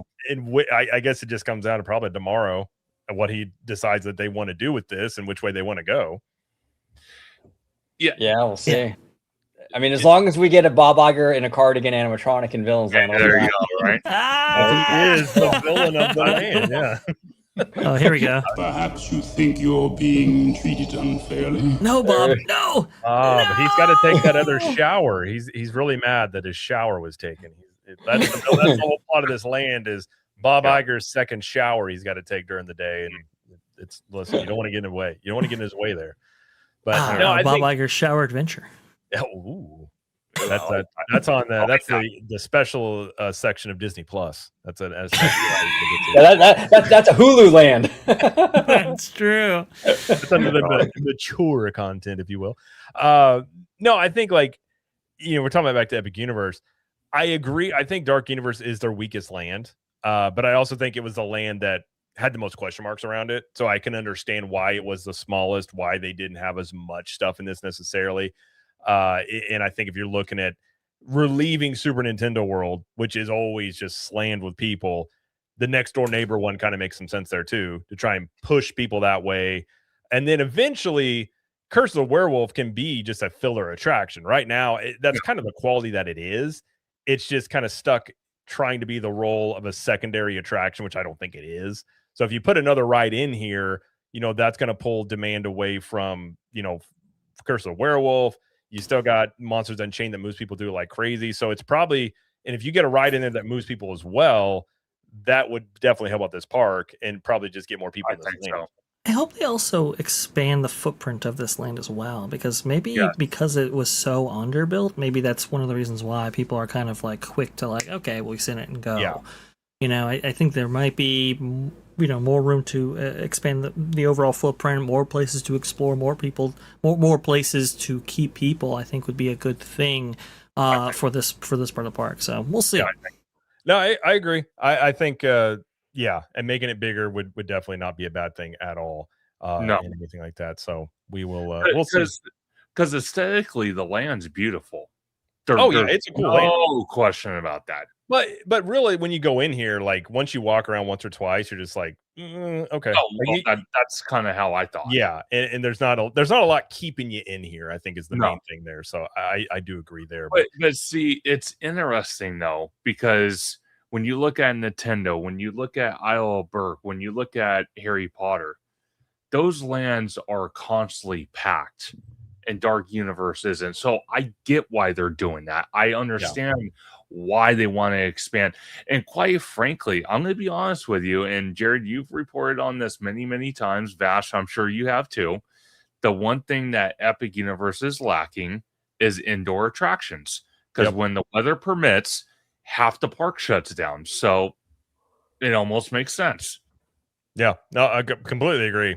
Completely agree, and I think anything out of this park will definitely help, especially this land as well. So I'm sure there's be more. I was told the construction on this will start later this year, wait. We'll see. And supposedly it's supposed to start at the same time as the Ministry of Magic expansion, which apparently that was delayed as well. So who knows? But they might start at the same time. Put it that way. But real quick, if you guys let's talk about Disneyland. I'm gonna go say goodnight to my kids real quick, and since I don't know Disneyland anyways, I'll let you guys take care of Disneyland because I would just be a spectator anyways, and then I will be right back. So whichever one you guys want to hit, we can talk about that next. I promise I won't burn the place down when you're gone, Jared. Listen, if I'm in charge, there's always a risk of it burning down, so it's no worries on my end. But I'll be right back. All right, sounds like a plan. Let's do it. Okay, you sent it to me in the private chat. We're doing the AP. Where do we want to start? Let's do the you know what? Let's talk Garden Grove. Let's talk the Yeah, tank thing. Let's do You that. got it. Let's do it. I got an article for you right here. Perfect. Everybody, let's talk about this. This is kind of crazy. And it looks like it's starting to wind down a little bit. Let me pull up my screen. Okay. So this was a wild. Oh, give me 1 second here. I don't know. I'm getting a little bit of a lag. Okay, there we go. This is of KTLA 5. All evacuation orders lifted for residents near Chemical Tank in Garden Grove. It says all evacuation orders were lifted on Tuesday night after authorities confirmed that the threat of an explosion from a leaking chemical tank in Garden Grove was eliminated. The Orange County Fire Authority said no threat of fire, explosion, or risk to the public. Means as crews continued monitoring the tanks at the GKN Aerospace facility on Western Avenue. Now, to put this in perspective, everybody, this facility is what, Vash? I mean, less than a mile probably, or maybe a couple miles from Knott's, and we're talking maybe 7 or 8 miles to Disneyland. I mean, it's very close. If this thing would have went up, now look, the explosion obviously only impacts the immediate area, right? Yeah, but we don't know. I mean, that crap gets in the air. Oh, for sure. I mean, it's going to hit these parks. You know what I'm saying? I mean, I'm out here in the San Fernando Valley, and there'll be a fire, 25, 30 miles, and we'll get the smoke and everything, right? That stuff would travel. So it's a huge sigh of relief that the officials were able to get that pressure in that tank under control, bring that temperature down, and avoid. This would have been a major crisis. Go ahead, Vash. Absolutely, no question about that. That's why I was watching it so very closely, because it was within proximity of our favorite parks in the OC, right? With Disneyland right there. I think it was actually like 5 miles away from that, and then maybe like a mile down the road from Knott's Berry Farm. What you were looking at is you were looking at this large tank of methacrylate, which is basically, think of it as kind of an adhesive, right? And so there was a small leak in which it let in air and allowed that chemical to actually cure. Think of it like glue out of a glue stick, right? And when you expose to air, obviously it's going to cure. And now you can't actually use that glue anymore because, well, you know what? It's exposed to air and that's it. The problem is that with this specific chemical, with this amount, it actually creates a lot of heat. And usually you have a regulatory system that actually cools it down, a refrigeration system. That did not work. And the ability to actually neutralize that from within via the hookup, well, all of those were gummed up. So now it's like, oh my gosh, we can't actually stop this curing process from actually happening. We can't cool it down, and we can't neutralize it. This is very, very bad. And so that's where you have the situation in which you have 50,000 people surrounding this facility actually had to be evacuated from it, because like OG beautifully pointed out right there, if you have these vapors which are extremely toxic into the air, who knows where that's going to be. And the officials were most concerned about what is called a BLEVE, or a boiling liquid expanding vapor explosion right there. And so, with that, who knows where this thing could actually end up? Obviously within proximity of Knott's Berry Farm and Disneyland, who knows? Fortunately, that was averted right there. It's interesting. This thing popped up on Thursday, and it just took over the entire news cycle all through the weekend and so forth. It was on ABC News and all of that. But they were dousing this with constant fire hose water, right, in order to cool this down, hopefully. But that temperature kept on rising. And then it was like, okay, well, this temperature gauge only goes up to 100 degrees. And then it actually got past that point. It's like, who knows where this is actually going to go? Okay. Something did occur that was very, very good, though. I believe around Monday-ish, Monday, they noticed a crack. Yes. A pretty large crack in that tank that relieved that pressure. They were able to undergo a kind of all-night mission right there, confirm that the crack was actually in place, and confirm that it was actually off, letting some of that pressure from that tank in order to avoid the worst scenarios, which is very, very good. We got a couple of days of officials checking in on it, monitoring it, and slowly but surely those evacuation orders started to rescind. 50,000, 40,000, I think. Right before they rescinded it entirely, it was down to 13, 12,000 or so, which is very good. Unfortunately, a lot of information was coming out very consistently. A lot of people had, theories, ideas, all kinds of stuff, which added into a lot of confusion, which was very unfortunate. But you got to think, 50,000 in this area, that affected, I'm sure, Disney cast members, surely Knott's Berry Farm team members, and so that's why it was, at the heart of it, almost like a theme park story as well as it was a community story. I think Barry Place 28 was affected by this. I think he was streaming in Knott's Berry Farm when this was kicking off, and it's like, oh, I got to end my stream because, the area in which I live might be affected by this. I know a lot of people who I know kind of live around this area. They were displaced for a period of time right here. So it was a big, big deal. You had Disney and Knott's actually coming out and saying, hey, look, listen, we are monitoring the situation. Obviously, we'll update anybody if anything actually does happen. And so this was a huge deal taking place over a number of days right here.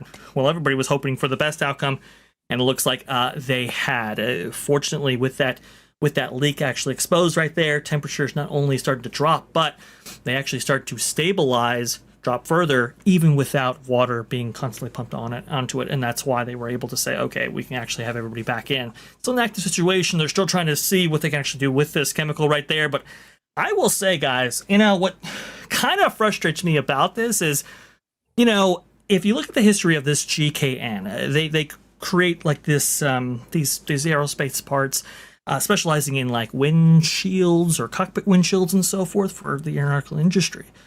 And a lot of people didn't actually know that these very toxic chemicals were in their backyard, right?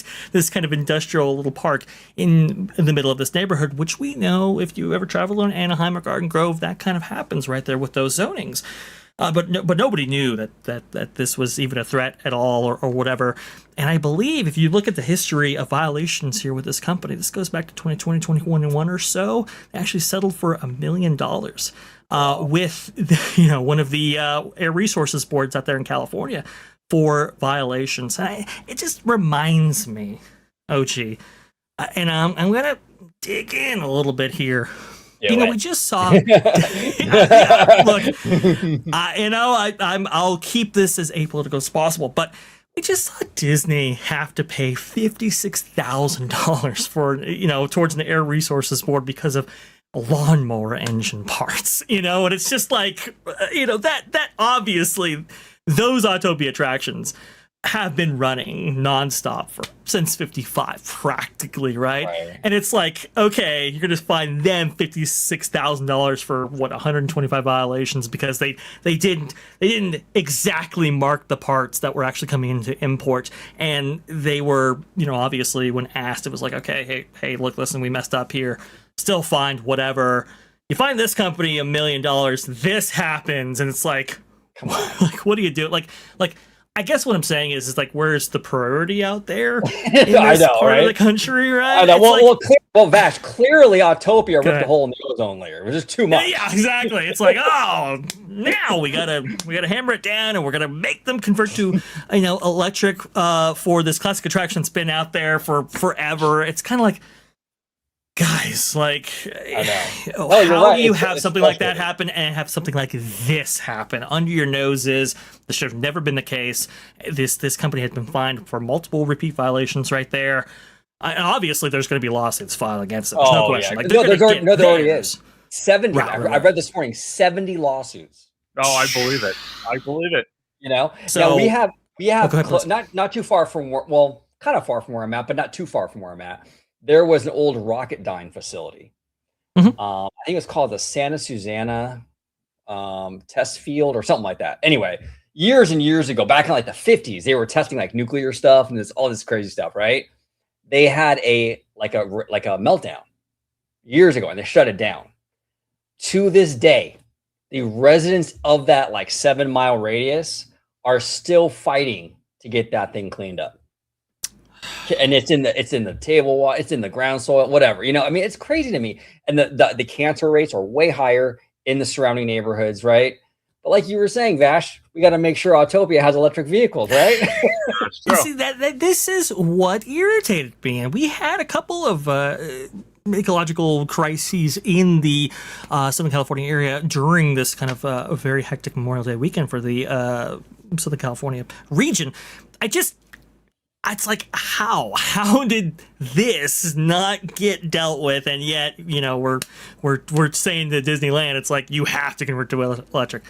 I don't know. I don't quite understand. It's insane. Obviously, JKN will be taking the task, it looks like, and good luck with that. But Vinton Solers actually comes in here with $10. Thank you so much for bringing this up, OG. That was 4 miles from my home, Buena Park. It was crazy. My aunt had to evacuate to my house 8 miles from Disneyland. Vinton actually goes on to say they get away with it because they serve service, the military, unfortunately, and I'm for the military, but that's why they got turned away with all they got away with. Yeah, like, we heard that they had to bring in the National Guard in order to deal with the looting threats that actually occurred from these evacuations. I mean, it was a lot. And my heart goes out to every single person in Garden Grove affected by this. This shouldn't have happened at all. This was a horrible situation for the cast members and team members that were displaced from Knott's Berry Farm and Disneyland. Especially our hearts with you. It was very interesting to watch, for sure. Well, yeah, and actually, all my respect and love go to that night mission they did to get the visual on that tank. Yeah, those guys, the guys and gals who were part of that mission, you could be walking up to that thing, it could blow. You don't know. Oh, yeah, for sure. Right. I mean, that is crazy. So all the respect. I mean, there's a lot of people. I mean, we had it here about a year and a half ago with the LA fires and stuff, but these firefighters and these first responders, they put their lives on the line for all of us. So, a lot of times I think we all take it for granted a little bit, right? But yeah, they're amazing people. So I just want to give that. Thank you, Vinton, very much for sure. Thank you so much. Awesome stuff. And hopefully everybody's back home, back safe. And like OG said, let's go ahead and, crack one open for the fire department and everybody else that was part of getting this thing down there. Oh yeah. Welcome back, Jared. So is that thing? Kids are on bed. I think they're pretty good. Is that whole thing like? Are they going to prevent an explosion? Yeah, I think the threat of an explosion or a levee has been effectively neutralized, which is very, very good. Obviously, there are issues that could actually transpire, like a big leak, for example. It's not out of the realm of possibility, but it's less than likely. I think it's just cleanup at this point and seeing what they can actually do with this material that I believe is fully cured here and how to remove that and everything else. And then OG was talking about, Jared, if you weren't aware, as of this morning, there are 70 lawsuits against that company. And Vash brought up, what was it? You said 2021, they were fined $1 million for violations? Yeah, about $900,000 for violations there. So it's kind of like, okay, well, you already settled with a number of violations to actually cure that much. It's kind of like, why wasn't there more oversight here? Why is there so much oversight for Disneyland for Autopia cars? Is what I'm saying. Yeah. So little oversight for something like this, where you have toxic chemicals that could, I don't know, even if they didn't actually pour out into the sky, they could affect the groundwater. They could, do a number of things right there. It's in the middle of a residential area. You'd think that you'd be looking at that a little bit closer than Autopia cars, but Levy. Especially what was the place was it in Ohio where they had that chemical spill that in the was it Palestine? Palestine. Yeah, it's like that stuff. I mean, it's once that happens, I mean, you're talking years for that stuff to get fixed. So I'm glad to hear that. Hopefully that thing, because when we were talking about that I think we did a video or a live stream with OG, and then you were like, "Did you hear about this?" Like, I hadn't heard anything about this. But it seemed crazy that this thing was just going to blow at any moment. And you got parks nearby, you got all sorts of stuff. I really hadn't heard much about it. It was kind of a crazy thing. But see, the one thing that irritates me more than anything, like Vash was saying, because this company creates parts for the Air Force and the military, and there's been kind of oversight on that. It's kind of like now you're trying to justify excuses. There's either a tolerance or there's a zero tolerance. Right. It's like, if you have the audacity to sit there and find Disney for Autopia, but yet you find this company almost $1 million years ago, and it's had repeat violations, and you still leads up to this, and obviously, it's a bigger story now, but it's just the mere fact that you're kind of twisting the rules to justify, the products they make for, again, military, aerospace, so on and so on. It's like, why? Why is there all this justification? There's either rules or there's no rules. Yeah. I don't understand that logic. Yeah, that's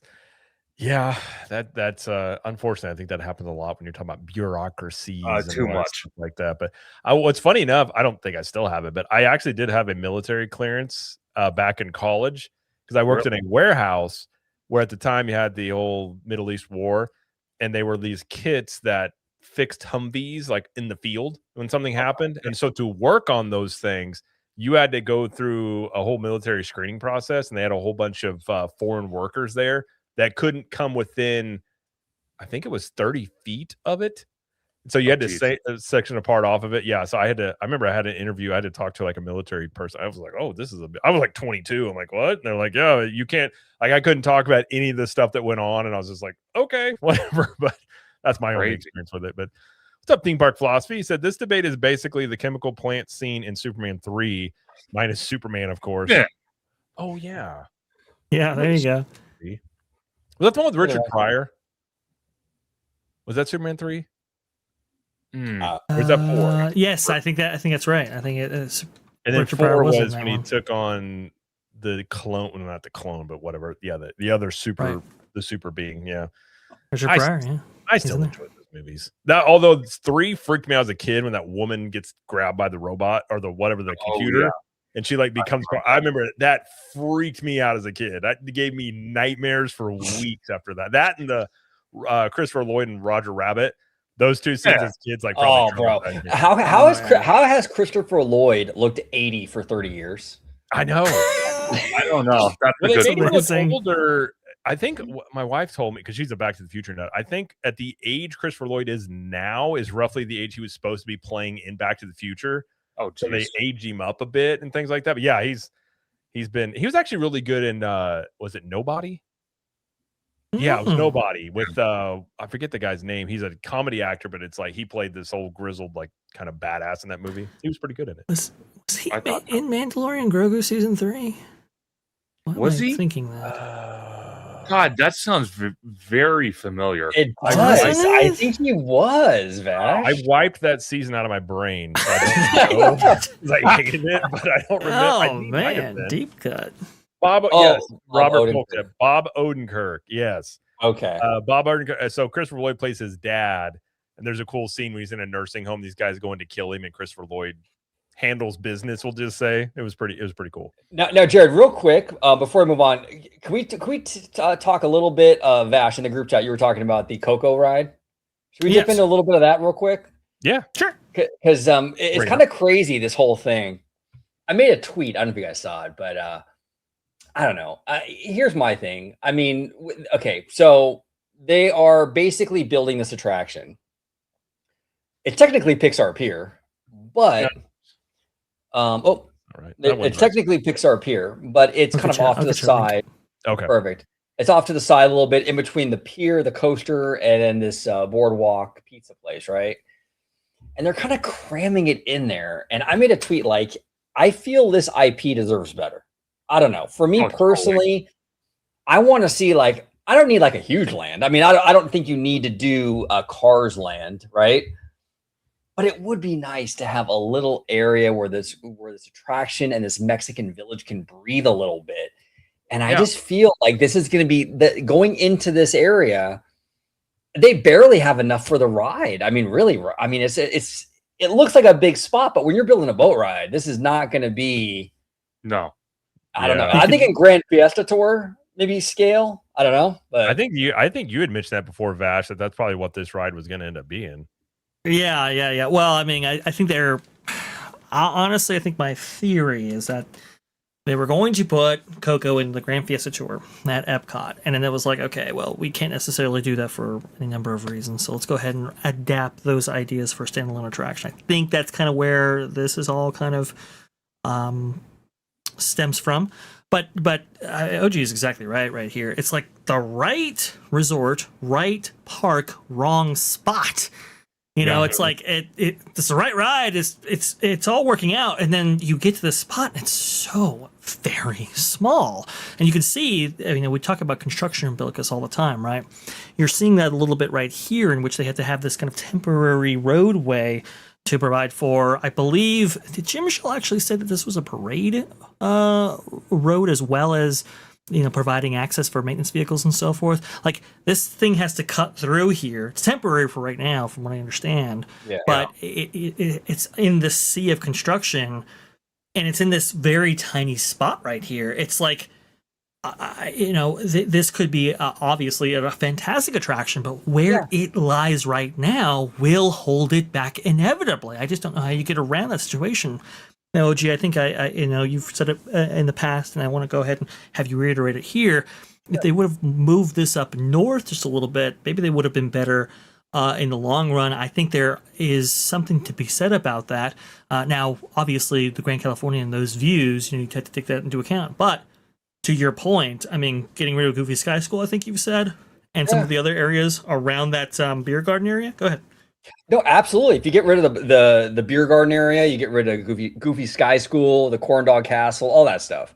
That's all filler stuff. That's all placemaker stuff. You can get rid of all that, and you can build a nice Mexican village, and you can have that atmosphere, right? Look at the atmosphere you get going into Rancho del Zolico over there in Frontierland, the Zorro restaurant, right? You walk in there, and they got like the flickering lights, and you feel that atmosphere, that Spanish vibe, right? How are you going to feel that Spanish vibe with the Incredicoaster right in front of it? You know what I'm saying? I feel like it just kind of takes away from the vibe, and I don't know, man. That's the only thing for me, and I'm with you, Vash. This thing could be, the ride itself will probably be really good. I'm sure it'll be great. I just feel like it's just not a great spot for it. If they just moved over just a little bit, I think it would have been better. I don't think it's going to be as great as it could be, though. That's the most disappointing part. When you're sticking it in this small a footprint right here, this is a boat ride. How do you even take a turn within this place? It's like that's really the overall problem that I actually have with this. It's like, okay, if this was any other ride system, maybe I can actually see it working within this configuration. Obviously, the Imagineers were able to, utilize the space granted to them by Golden Dreams, which is kind of crazy as the theater show, but they were able to turn that into a very nice omnimover with Little Mermaid. So if you were to change even the ride system itself, it's like, okay, now I can kind of see this. But when you look at the requirements for a boat ride and you are sticking it in this area, I just don't know quite how that works. Again, you have to have you have to have infrastructure for cooling towers and so forth. You have to have water treatment.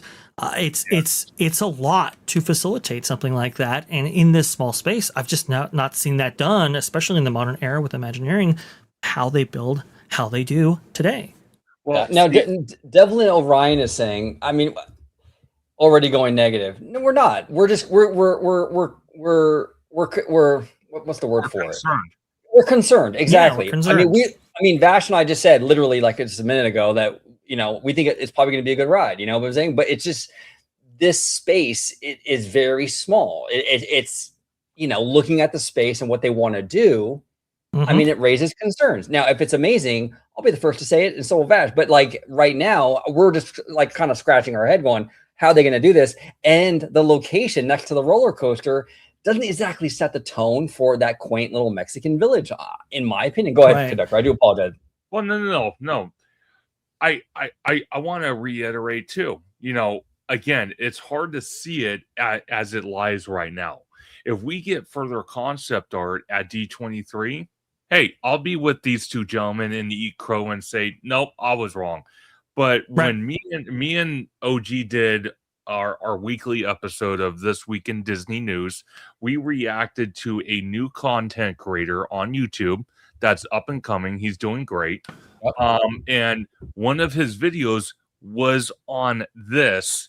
And what he was actually showing is this area particularly would be the village, maybe a sit-down location, maybe a couple quick service, a couple gift shops, maybe a couple meet and greets, and the actual attraction itself would be in the Simba parking lot across the street. That way you give more room and more breathing room. But obviously, I don't think they're going to do that. I wish they would. But for right now, this project, at least for me, this project and Avatar, I have a lot of question marks about, which I'm hoping at D23 they can further clarify that. Because I think right now it's the Disneyland Resort, Bash. I will have to say the Disneyland Resort is like a giant puzzle piece compared to its sister counterpart in Orlando, where they could just stick anything anywhere and say, hey, we're building it. We're not going to have issues. This is the layout. That's it. This is like, it's almost like a mind game. You have to shovel things around to make it work. Yeah. I mean, so yeah, the blessing of size, right? Where everything's kind of spread out and you can kind of be a little bit more choosy where everything goes, although some decisions that Disney has made in that regard have been a little bit questionable. But we'll see. We'll see how it all ends up in the long run. When it comes to this project right here, you got to think, right? If you have in the release concept art that they've already released already, right? They show the kind of Mexican Village entryway next to the coaster. Now think about it. And whatever's in that entryway, whatever's in that plaza right there, will be in the shadow of an active coaster right there. And if you've ever been by Incredicoaster, it's a lot of sound, and it might take you out of that element right there. So it's just, to me, I just don't know if this was the most ideal location. I kind of agree with OG. Maybe it would have been better to have a little bit more breathing room. Maybe perhaps they want to go ahead and sacrifice an attraction like Goofy Sky School for this, which might seem questionable to us, but obviously you do have a park that's highly deficient in kid-friendly attractions at the moment because of the loss of Bugs Land. Just has been. That's why Monsters, which by the way they're going to lose, is at the wait time that it is, because there's not a lot for kids to do here. So maybe they're looking at that. Maybe they're looking at some things that we don't actually see on the plate right here that would have otherwise informed them of this decision right here. But the right IP, it's the right park, it's the right ride. Everything works. It's just we have some questions about the location. Now, if they do release concept art, like you said, Conductor, and they do provide us a look into some of the issues that we have with this, and it's like, hey, hunky dory, awesome stuff, and maybe they went ahead and stacked this water ride and so forth and got some length out of it. Fantastic, awesome stuff. But that's also wishful thinking. Yeah. I mean, from the outside looking in, this thing looks incredibly small. I mean, you guys were showing me the overviews the last time we did something. I was like, you're going to put it here? But I mean, I know Disneyland's a different animal compared to Disney World, and I don't know hardly anything about Disneyland. So I even from me just looking at that, I'm like, that's not a lot of space to work with. But it's not. And I will say this. I will say this. One thing about Disneyland Resort, because we have always been really limited on space, the Imagineers do come up quite often with really creative workarounds. They do. We didn't really lose anything for Galaxy's Edge. We added 15 acres to Disneyland and lost a petting zoo and a barbecue spot. I mean, it was crazy. Mickey Minnie's Runaway Railway, they built it behind Toontown. I don't know how they did that, but I guess they got rid of a costume thing or something, warehouse. Yeah. They have ways of really maneuvering out here because they have to. This thing could be an absolute banger. Now, remember, and I say this all the time, and Peter always makes fun of me, but a lot of the cool elements we have, like the stretching room and the cool queue area for Indiana Jones, is out of the necessity, right, to get under the berm. Yeah. So sometimes Disney does knock it out of the park when they have to work around these physical limitations, right? So this thing could be an example of that, Devlin's like, so we're not trying to be negative. We're just saying we're concerned about it, because we really want this thing to be a home run. This is a great IP. It's a beautiful culture. I just want them to do right by it. That's all. Well, especially, because me and OG have talked about this numerous of times. DCA only sits feet, and I mean feet, away from Walt's original Magic Kingdom.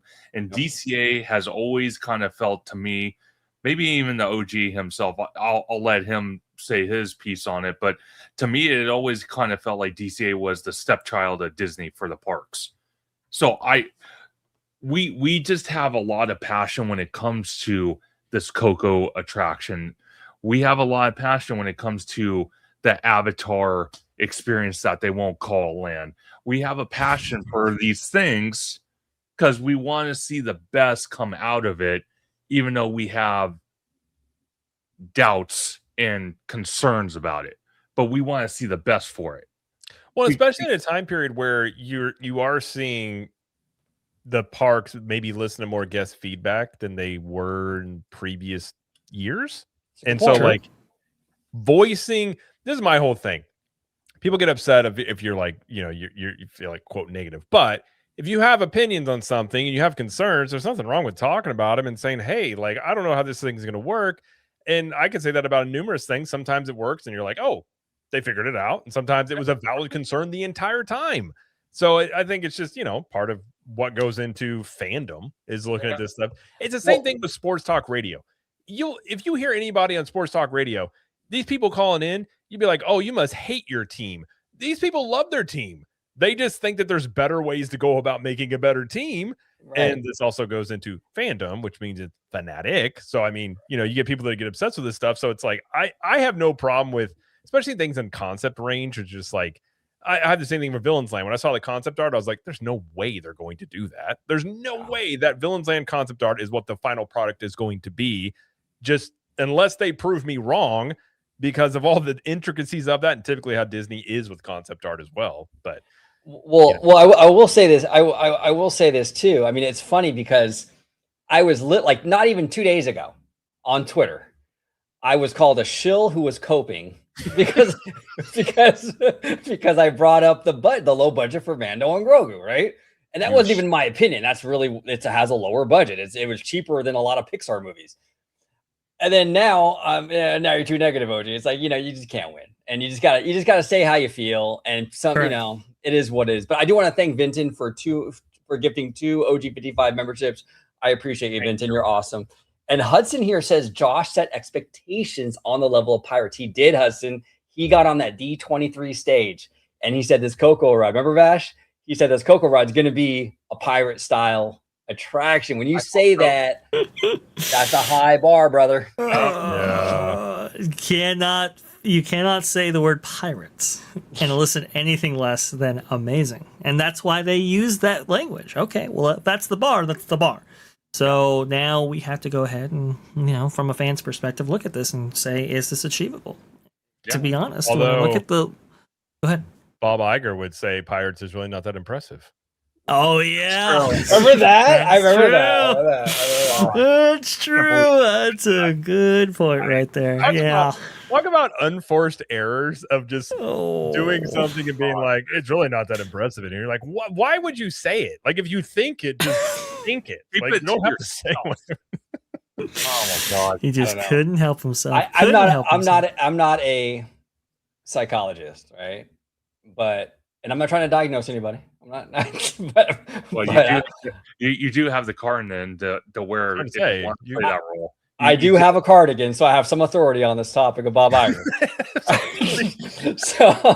so I'm thinking he's on the narcissistic spectrum, almost certainly. No, I know. Call me crazy. Remember, my old name, OG, was Dr. Dre, and as a doctor, I would say your analysis is accurate, to say the least. 100%. Yeah, I remember back in you were the Dr. Dre. You were my lawyer, my producer. That's right. Yeah, man of many hats.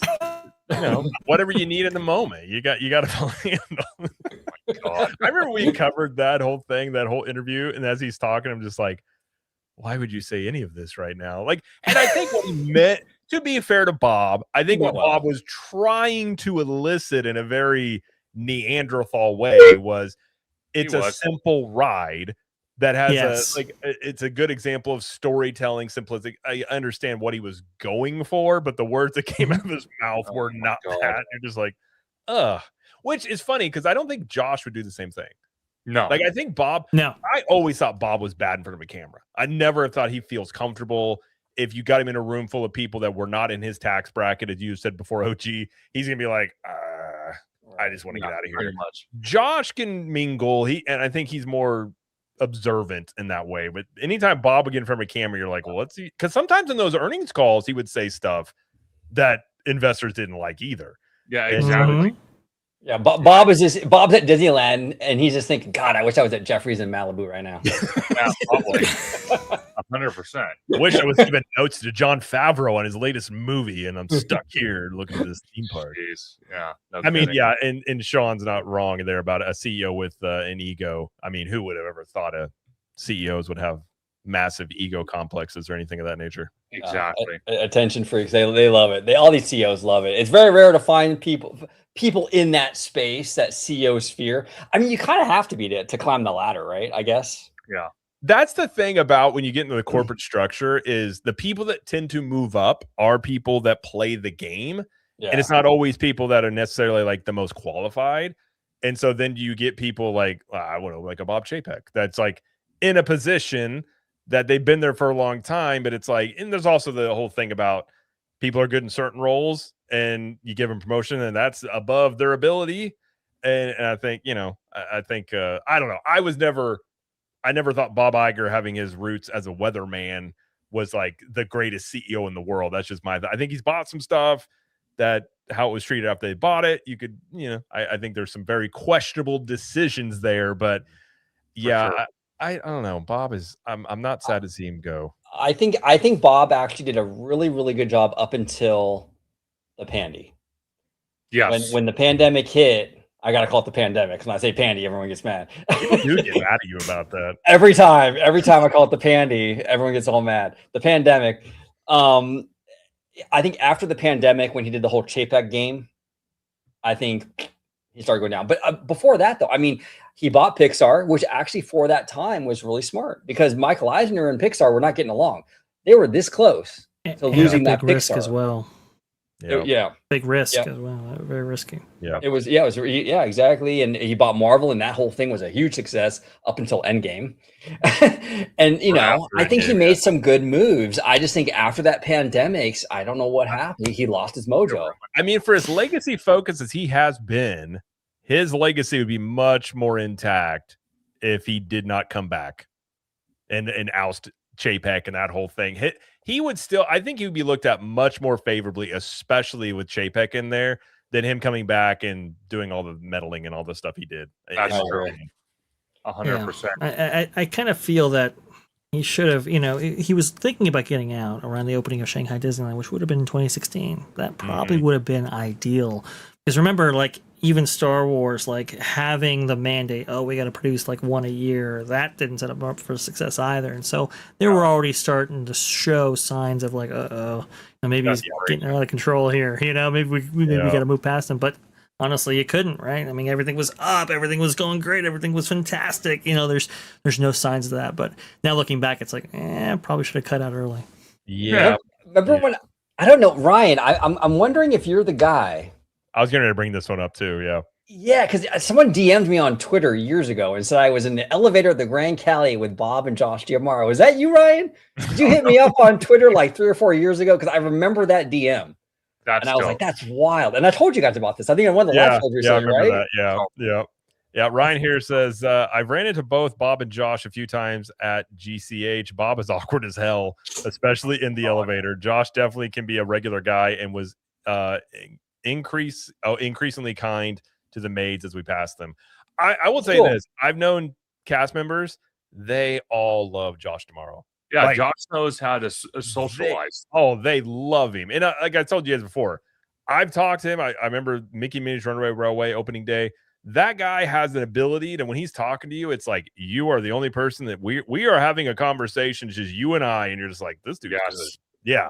Eye contact, but not too much. If it lingers, you're like, what's going on here, Josh? Like, my family, for God's sakes, Josh. I mean, No, but I will say this too, in terms of like him being really respectful to the service workers and the housekeepers and what have you. I think that's awesome, because that's actually a big indicator of someone's character. When I'm at a restaurant and I see someone like giving the waitress a hard time and stuff, like unnecessarily, I'm like, okay, that's a scummy person, that's a big like red flag for me personally. Or like in the drive-thru and you see the person in front of you like screaming and yelling at the worker. It's like, come on, it's a minimum wage job, like layoff. You know what I'm saying? So And also, the fact, don't yell at people that touch your food. That's a really bad idea. well, yeah, exactly. That too. This is not a good idea. We do have a 5-year from Philip meets K-Fam. I think I got that right. 1186 for $5. Thank you, Philip. He says, do you think Express is permanently gone from Hagrid's or coming back in a different way in the future? Like we said earlier, I think it comes back. I mean, it eventually off of it will lag for whether that's just out of age alone or that there's other things that open. You've got, Pokemon coming to Lost Continent. You've got the Fast and Furious coaster in the other park. I have a feeling there's going to be something else maybe announced for Islands if I were to guess. So I think you probably see it back on Express Pass within, I think, easily 5 years, but probably you're talking 2-3 years maybe. It'll make its way back. And somebody also have ask, Express now, right? yes. Well, and somebody asked earlier, it was MN Stars 5. It says, do you think Universal is going to eventually get rid of the unlimited Express for the premier hotel guest?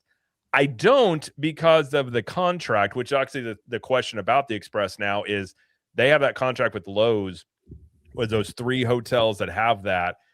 I believe they renewed that sometime in the recent past, and I don't know how long it's for, but it's pretty ironclad. So I don't think you're going to see that go anywhere. Now, I don't think it expands to other hotels, though. Like, I don't think Helios is ever going to get it and things like that. So I think it's going to be at those 3 hotels.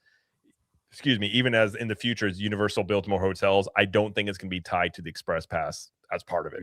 Unless they amend that contract, which they could. But as it stands now, I don't know if they will do that. And we do have a 10 here as well from PR Burke 1. Thank you. I said, what inspired each of you to care about Disney in the first place? For me, it was Walt's balance of past and futurism and the attention to detail, monorails, trains, and water bridges all together. That's a great question.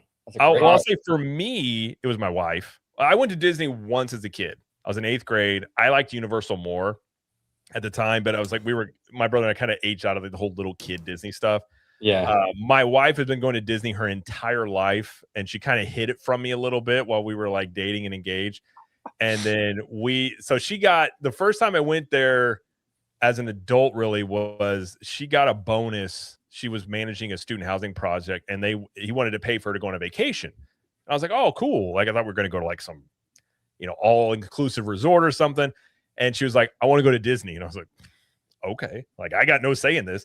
So we stayed at like All-Star Movies, and I was like, it was a lot of fun. Like, you stayed there, it was all planned out. And then we went a second time, I think it was for our 5th anniversary, because I was like, well, we had a good time. Let's just go back and do that.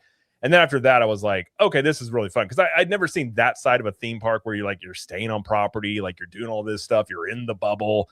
Yeah. I was like, this is pretty cool. And then eventually that became more, you get involving Universal as well. And then once I got into Disney, then I studied a lot more about Walt. And I love the history of Walt and how it basically was like impossible for him to do what he did. I mean, there's really no reason as to why any of this worked. I mean, the feedback he got, this dude should have stopped decades before, but he just kept going.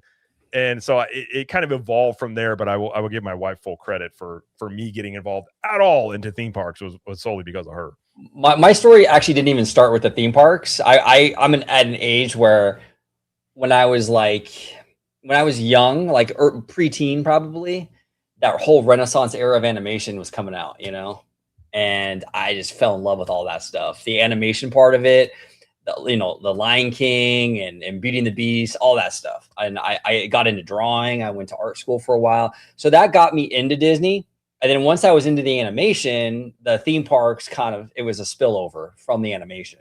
And that era too was just like bananas, you guys. With Michael Eisner, he was just going nuts. The animation, they were dropping banger after banger in the animation thing. They were expanding Disney World like crazy. Disneyland got Indiana Jones, and it was just a wild time to be alive. And that cemented my fandom for me. What about you, Vash? We'll go to conductor.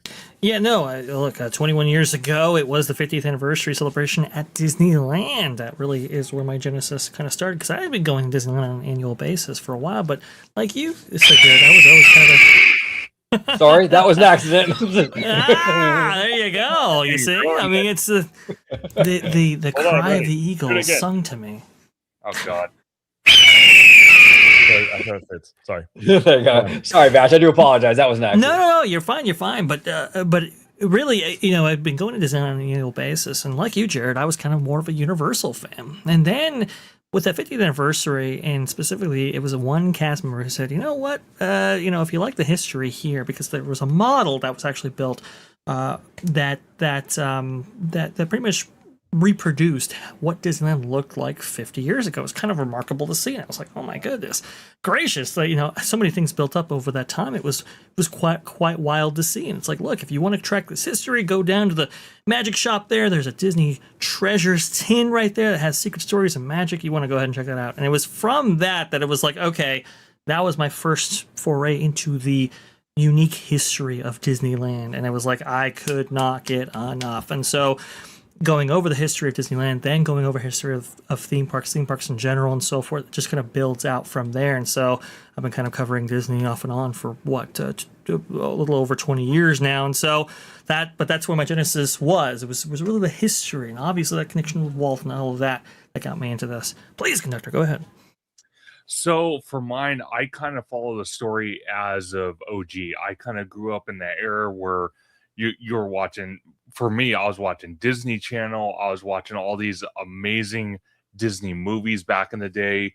Then how I kind of justify going into the park was a lot of great memories with my family, my dad especially, because my dad is a collector of all sorts of things: Olympic memorabilia, baseball memorabilia, sports memorabilia, and that kind of got me into it a little bit, because there's been a lot of great things that the Disney company has come out with. Just, what they've done over 71 years is just phenomenal. And then I think it was my first field trip to Disneyland, like for school.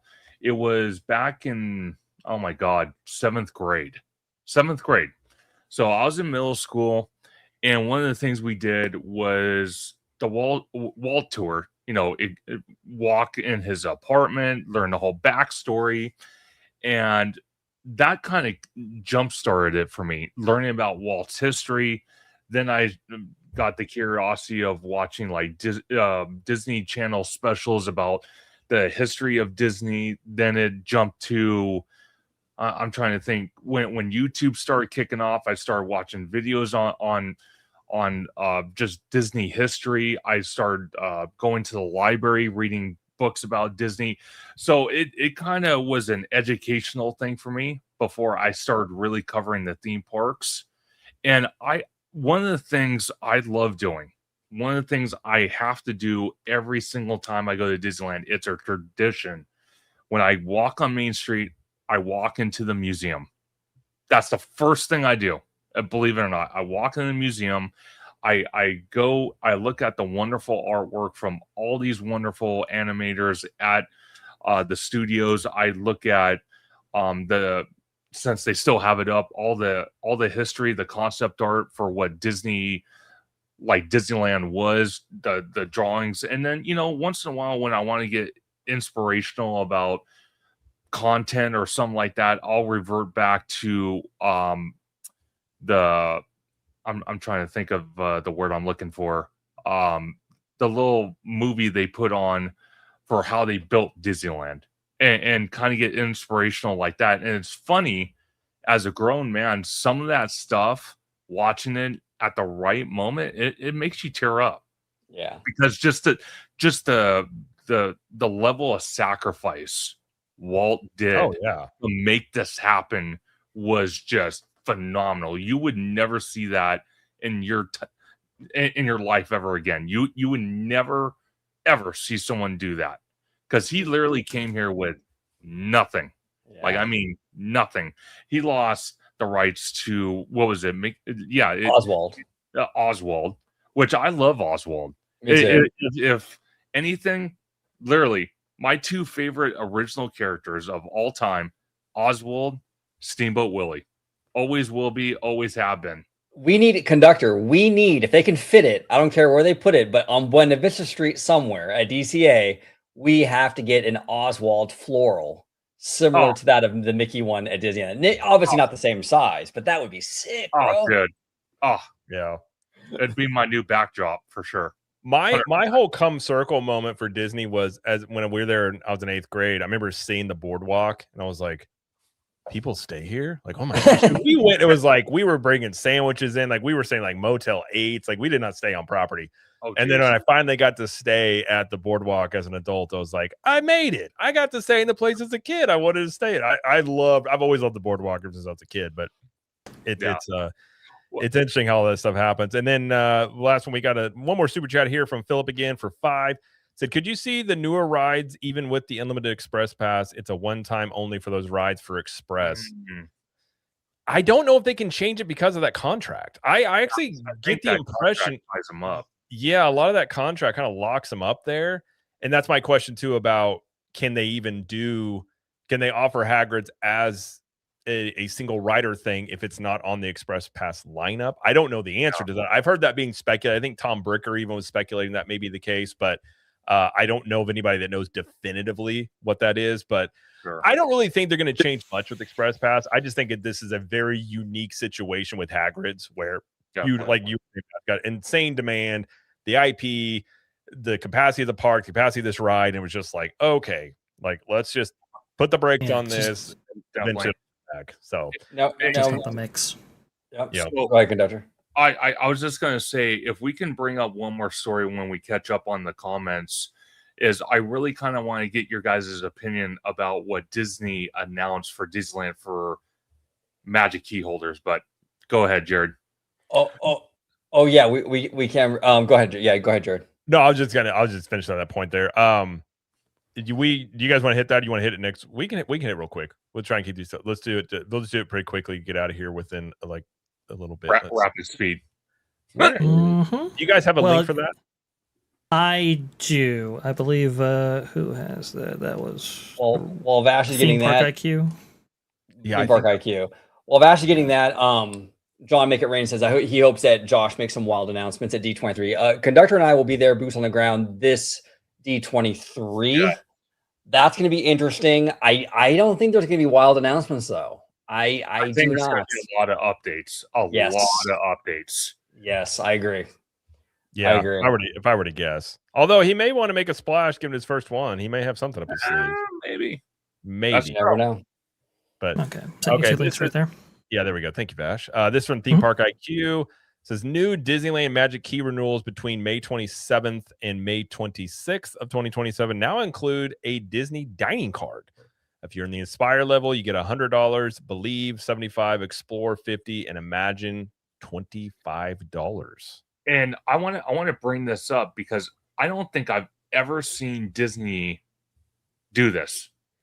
I think this is the first time I've ever seen this. And someone actually made a comment earlier when this was posted and said, instead of giving us a dining gift card, why don't you just knock off the amount of money for our Magic Key? Why are you giving us a dining card?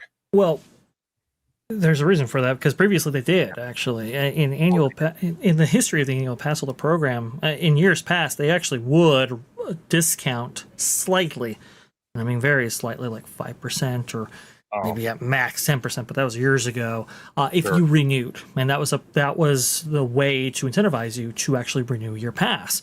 And the reason why they're doing a dining card is, well, that's internal Disney currency, right? How they actually total up those revenues. I don't know if they're still doing that, but it's kind of interesting.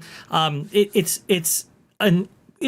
than making less money off of it, they're giving you a new way to spend potentially more money, and that's kind of why they're actually doing this. But incentivization to get a Magic Key, I don't think they've ever done that in the Magic Key era, which makes this very unique.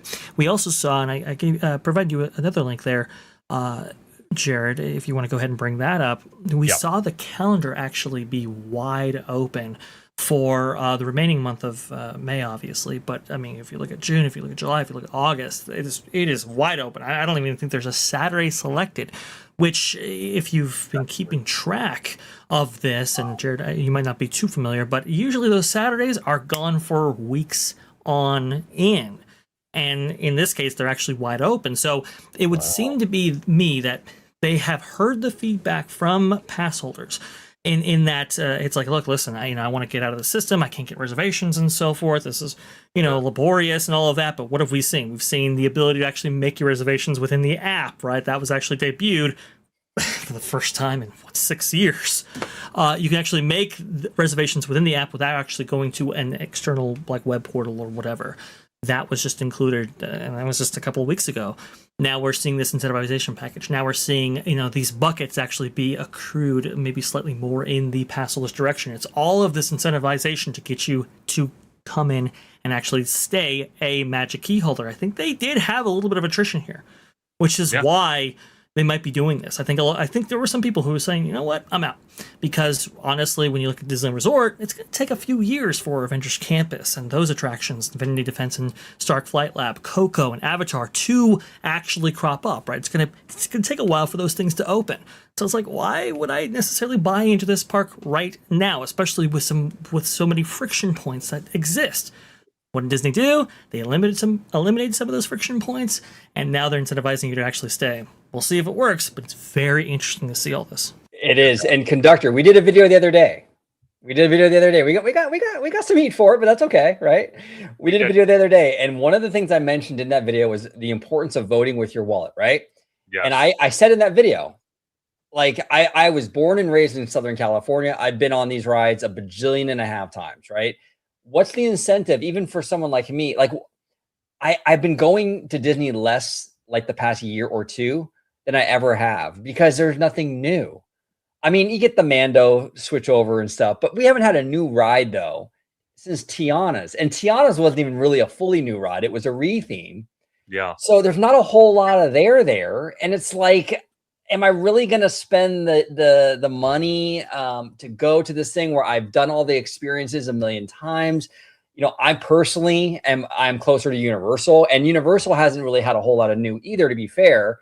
But for me, it's new because I never used to go that much. You know what I'm saying? So it's, but yeah, I mean, I think people are pulling back to your point, Vash. I think they are. It's kind of similar. They also added the whole reservation stuff for Disney World at the same time they added for the Magic Key holders for Disneyland. Now you can do that inside the app too, which means none of that's going away anytime soon, unfortunately. But we also saw them do similar. They had a period there where they were trying to incentivize people to get more Disney World annual passes, and they weren't giving you a discount. They were lowering the amount of the down payment due, but the total amount stayed the same. And I think you're seeing it's a good microcosm probably, and I've alluded to this, of like, what does Disney do if they hit a point where these day ticket prices have gone above what people are willing to pay? This is what they would do. They're not going to lower the price. They're going to try and do other levers to incentivize you to still come, because they don't want the optics probably being like, okay, we're discounting annual passes by 10% or something like that. Yeah. Go ahead, Conductor, please. No. I was just going to say, I was going to agree with what you said, Vash, about the dining pass or the dining gift card. It incentivizes you as the consumer to use it in the parks and spend more money on top of it instead of giving you a discount for the Magic Key. So it makes sense on the direction they're going. I just find it interesting that we're only months away from D23, and there's been all this kind of, I correct me if I'm wrong, but kind of like back and forth online with the project with Coco, the project with Avatar, the stuff going on in downtown Disney, the fact that there's really nothing new. Like OG said, the last time we got anything really new, and it wasn't even that new. It was a reskin, which was Tiana's. Then we have this Mandalorian Grogu overlay of basically the same attraction with the new overlay. It's like, what is incentivizing people to get them down there? But now this is Disney's response to that. Then you have, actually, believe it or not the gloat, but on my birthday, they're dropping the park hopper rule. This could lead into other things. So I see Disney trying to brainstorm these ideas, but it's just like, okay, that's great. Operationally, you're trying to make things better, but what brand new stuff am I going to see by renewing my Magic Key that's going to keep me interested? You know what I mean? Yeah, exactly. I do wonder too if there's some more macro issues going on here. Perhaps they're looking at the economy. They're looking at the Southern California market and saying like, okay, well, what will it take for people to stay on with rising gas prices, with higher inflation, with a higher cost of living here? Because obviously, I mean, this, if you're paying $2,000 a year for a pass, it's pretty easy to say, you know what, we're not going to do it. So maybe they're actually looking at those as well, looking at the levers to see what they can pull. Like you said, Connector Jared, what would that look like? I think we're kind of seeing that. We also haven't seen them actually turn off Magic Keys for a little while, which I thought was very, very interesting. Yeah. Perhaps they're leaning on the pass holders for the summer season, which is why we see so much availability right here. They want to keep people on the system. Going to be interesting to see what happens at the later point in summer, around that D23 period right there. Remember, August, September, July-ish is when they kind of start shutting that off in preparation for the holiday season. Mm-hmm. Did they do that this year? Not sure, but that's going to be very interesting to watch as well. Yeah, definitely. And I do find it interesting when Jared brought up the calendars from Theme Park IQ. The one date I thought would not be available in August is still available, which is D23 Day, which I find very, very, very interesting because usually that day's gone. So it's like, okay, that's a little bit of a question mark itself. Well, all of this is kind of interesting too with the timing, right? Like, because I think in June, that whole like 11 a.m. thing is going away, right? Yeah, on the 9th. Yeah, so it just seems interesting how they're just really making a lot of changes. So I don't know. More incentivization. It's what? I'm sorry? A more incentivization. Right. Yeah. Yeah, exactly. Mm-hmm. Exactly. Yeah. Now, I do want to bring up one comment. We woke up whatever works as child. Oh no. So I think we're gonna switch to ASMR mode, everybody. And we'll whisper so we can get the kiddo back to bed.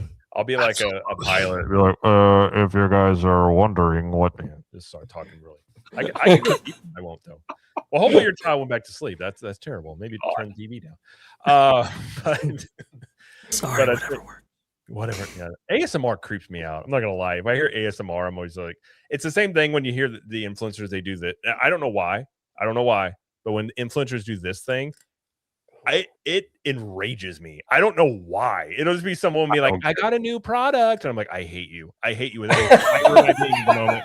I don't know why it enrages me so much. But the same thing is like, when you get those videos, they're like, I went to Disney the other day. I'm like, just speak into the microphone. Like, why are you whispering? Like, it's a secret. I don't like it. If you tell me a secret, I have to try and that's too much pressure. I don't do that. It's it's too much on me. But it is kind of a weird. Would you call it a genre? I guess. Yeah, it's definitely I don't get it. I don't know. I don't really get it. But you're right. This noise, whenever they do the old, the tapping, it's like, oh man. Like I can understand some of the stuff maybe, but like the tapping is annoying. Yeah. If I ever do that, feel free to just flame me. Just be like, you hypocritic son of a gun. I'll be like, fair enough. I'm waiting. I'm watching all of it. It won't be in front of your viewers, but your private chat will blow up. Oh, you can do it for the listen. You can call me out publicly if you'd like. It's totally cool. If I do it, you let me know. But we are up over the 2-hour mark here. It's been a really good show. We had a ton of stuff to talk about. We actually left a lot on the table. So maybe next week we'll get to some of these stories, or there'll probably be some new stuff that pops up next week. But we are going to get out of here because it's getting close to my bedtime out here, and I'm looking forward to eating some food and going to bed. But before we get out of here, first off, I want to say thank you to the chat. You guys have been awesome. Yes. Thank you for the super chats and the memberships and just the interaction. I got Juliet that started out, Voot, Kiki and Luca, Longrua, Benton Solar, Philip had a few super chats, PR Burke. So thank you guys very much for your support and interaction tonight. And before we get out of here, let everybody know where they can catch you guys. If you're watching on another channel, you can catch me at Captain Magic. That's where I do daily videos. If you're looking for Disney World and Universal Studios Orlando information specifically, you can go check out CTM Podcast with my wife and I as we break down similar stuff here, but my wife knows these parks in and out, so she's got a lot more of if you want to know how to do lightning lanes and all that stuff, the best strategies, she's got all that stuff handled. But OG55, thank you for being here as usual. Where can everybody find you out here on the wild web?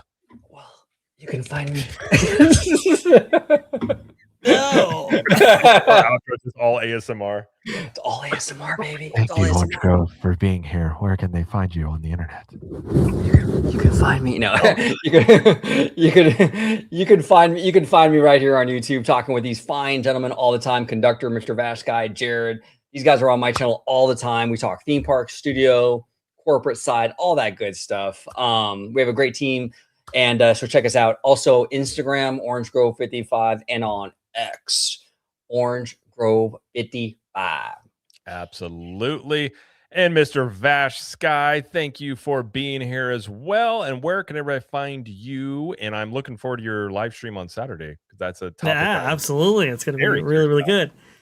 Can't wait. Yes, live stream on Saturday. That's for the Vash and Vixen show. That's for the Sky Watchers out there or the members. Become a member today. Only $3.99 a month, or $2.99 a month, actually.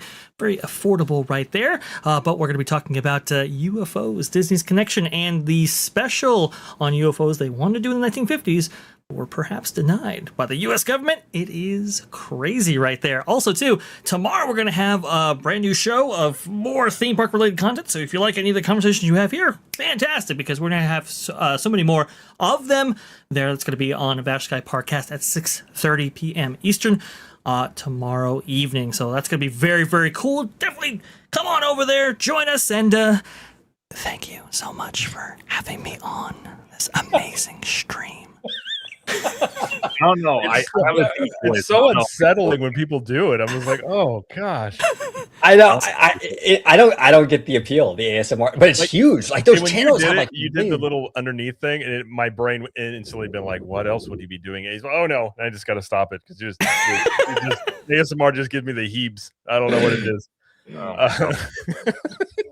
Vash was good because he made eye contact while he did it. Oh yeah, That was I don't know if I could do that. Oh, like he was It's weird, doing it on right? his own. you got it, man. You got it. You got to keep the eye I've contact. got that teleprompter right there. Just I can keep my eyes right on you. God, this sounds creepy. I'm gonna do a It's just threatening concerning, video. right? Vash, just give me a clip, threaten this person, and just Vash just listening to their soul ASMR. Jesus. I don't know We'll what do I it. did wrong, but I'm never doing God. it again. And Daily Dose from Deborah says, looking forward to seeing Vash and Vixen. Absolutely. I'm definitely going to check that. So go sign up over there to Vash Sky Parkcast. And Mr. Theme Park Conductor, thank you for being here. And where can everybody find you? Absolutely. You can find me on YouTube, Blue Sky, and Instagram at Theme Park Conductor, on X at Theme Conductor, TikTok at Theme Park Conductor 1, and every Sunday at 5 or 7 p.m. for Conductor Sunday live stream, where all three of these amazing gentlemen have been on and will continue to be on as we discuss Disney and Universal. And we break down all this stuff because we have HHN, we have D23, we have all these amazing events at the parks. It's going to be such a great time. Oh, thank you for joining, by the way. Thank you. That is weird. Right? That's me. When you watch someone else do it, it's creepy. I know. You watch Vash is even just like, what have I done? What did I do here? Yes. Before we go, by the way, I just want to know, we are the theme park undercover unit. We will be in GTA 6, I think, as part of that game. So if you want to know, I like Vash looks the coolest out of anybody to do this. He's got Yeah, you think so? I think I he's think got the cigarette just let you know, like there's a little bit of like, I don't really give a damn, like I'm closer, I'm getting out. I don't know how this mission's gonna go, but you know what? We'll see. I love I'm ready it. for I love business. He's got those right look at the there. handcuffs are ready to go. They're not even cuffed. He's just like, I'll cuff you up right now. I'll get you. it. But, all right. I do not smoke regularly, but for that one moment right there, Jared was like, we got to get the shot. And I was like, okay, well, you know what? This is the one time I'm ever going to smoke. You don't have to so inhale. Got the Just shot. gotta it just looks cool. You know what I mean? So Right. I'll throw Conductor in one of these and see what we get. Maybe tell them to do an ASMR version. We'll see what it does. Oh, Makes it God, look no. cool. Whispering. Oh, God, no. As long as you have that eye contact, you're good. Yeah, I just got to make intense eye contact. But thank you guys all for being here. Yeah, thank you. Thank you for being here on the live stream. We're going to go. We'll be back next week. Keep your You're babies welcome. in the bed. Hopefully they sleep well. Night night. Bye. No, I'm creeped out. I'm dying.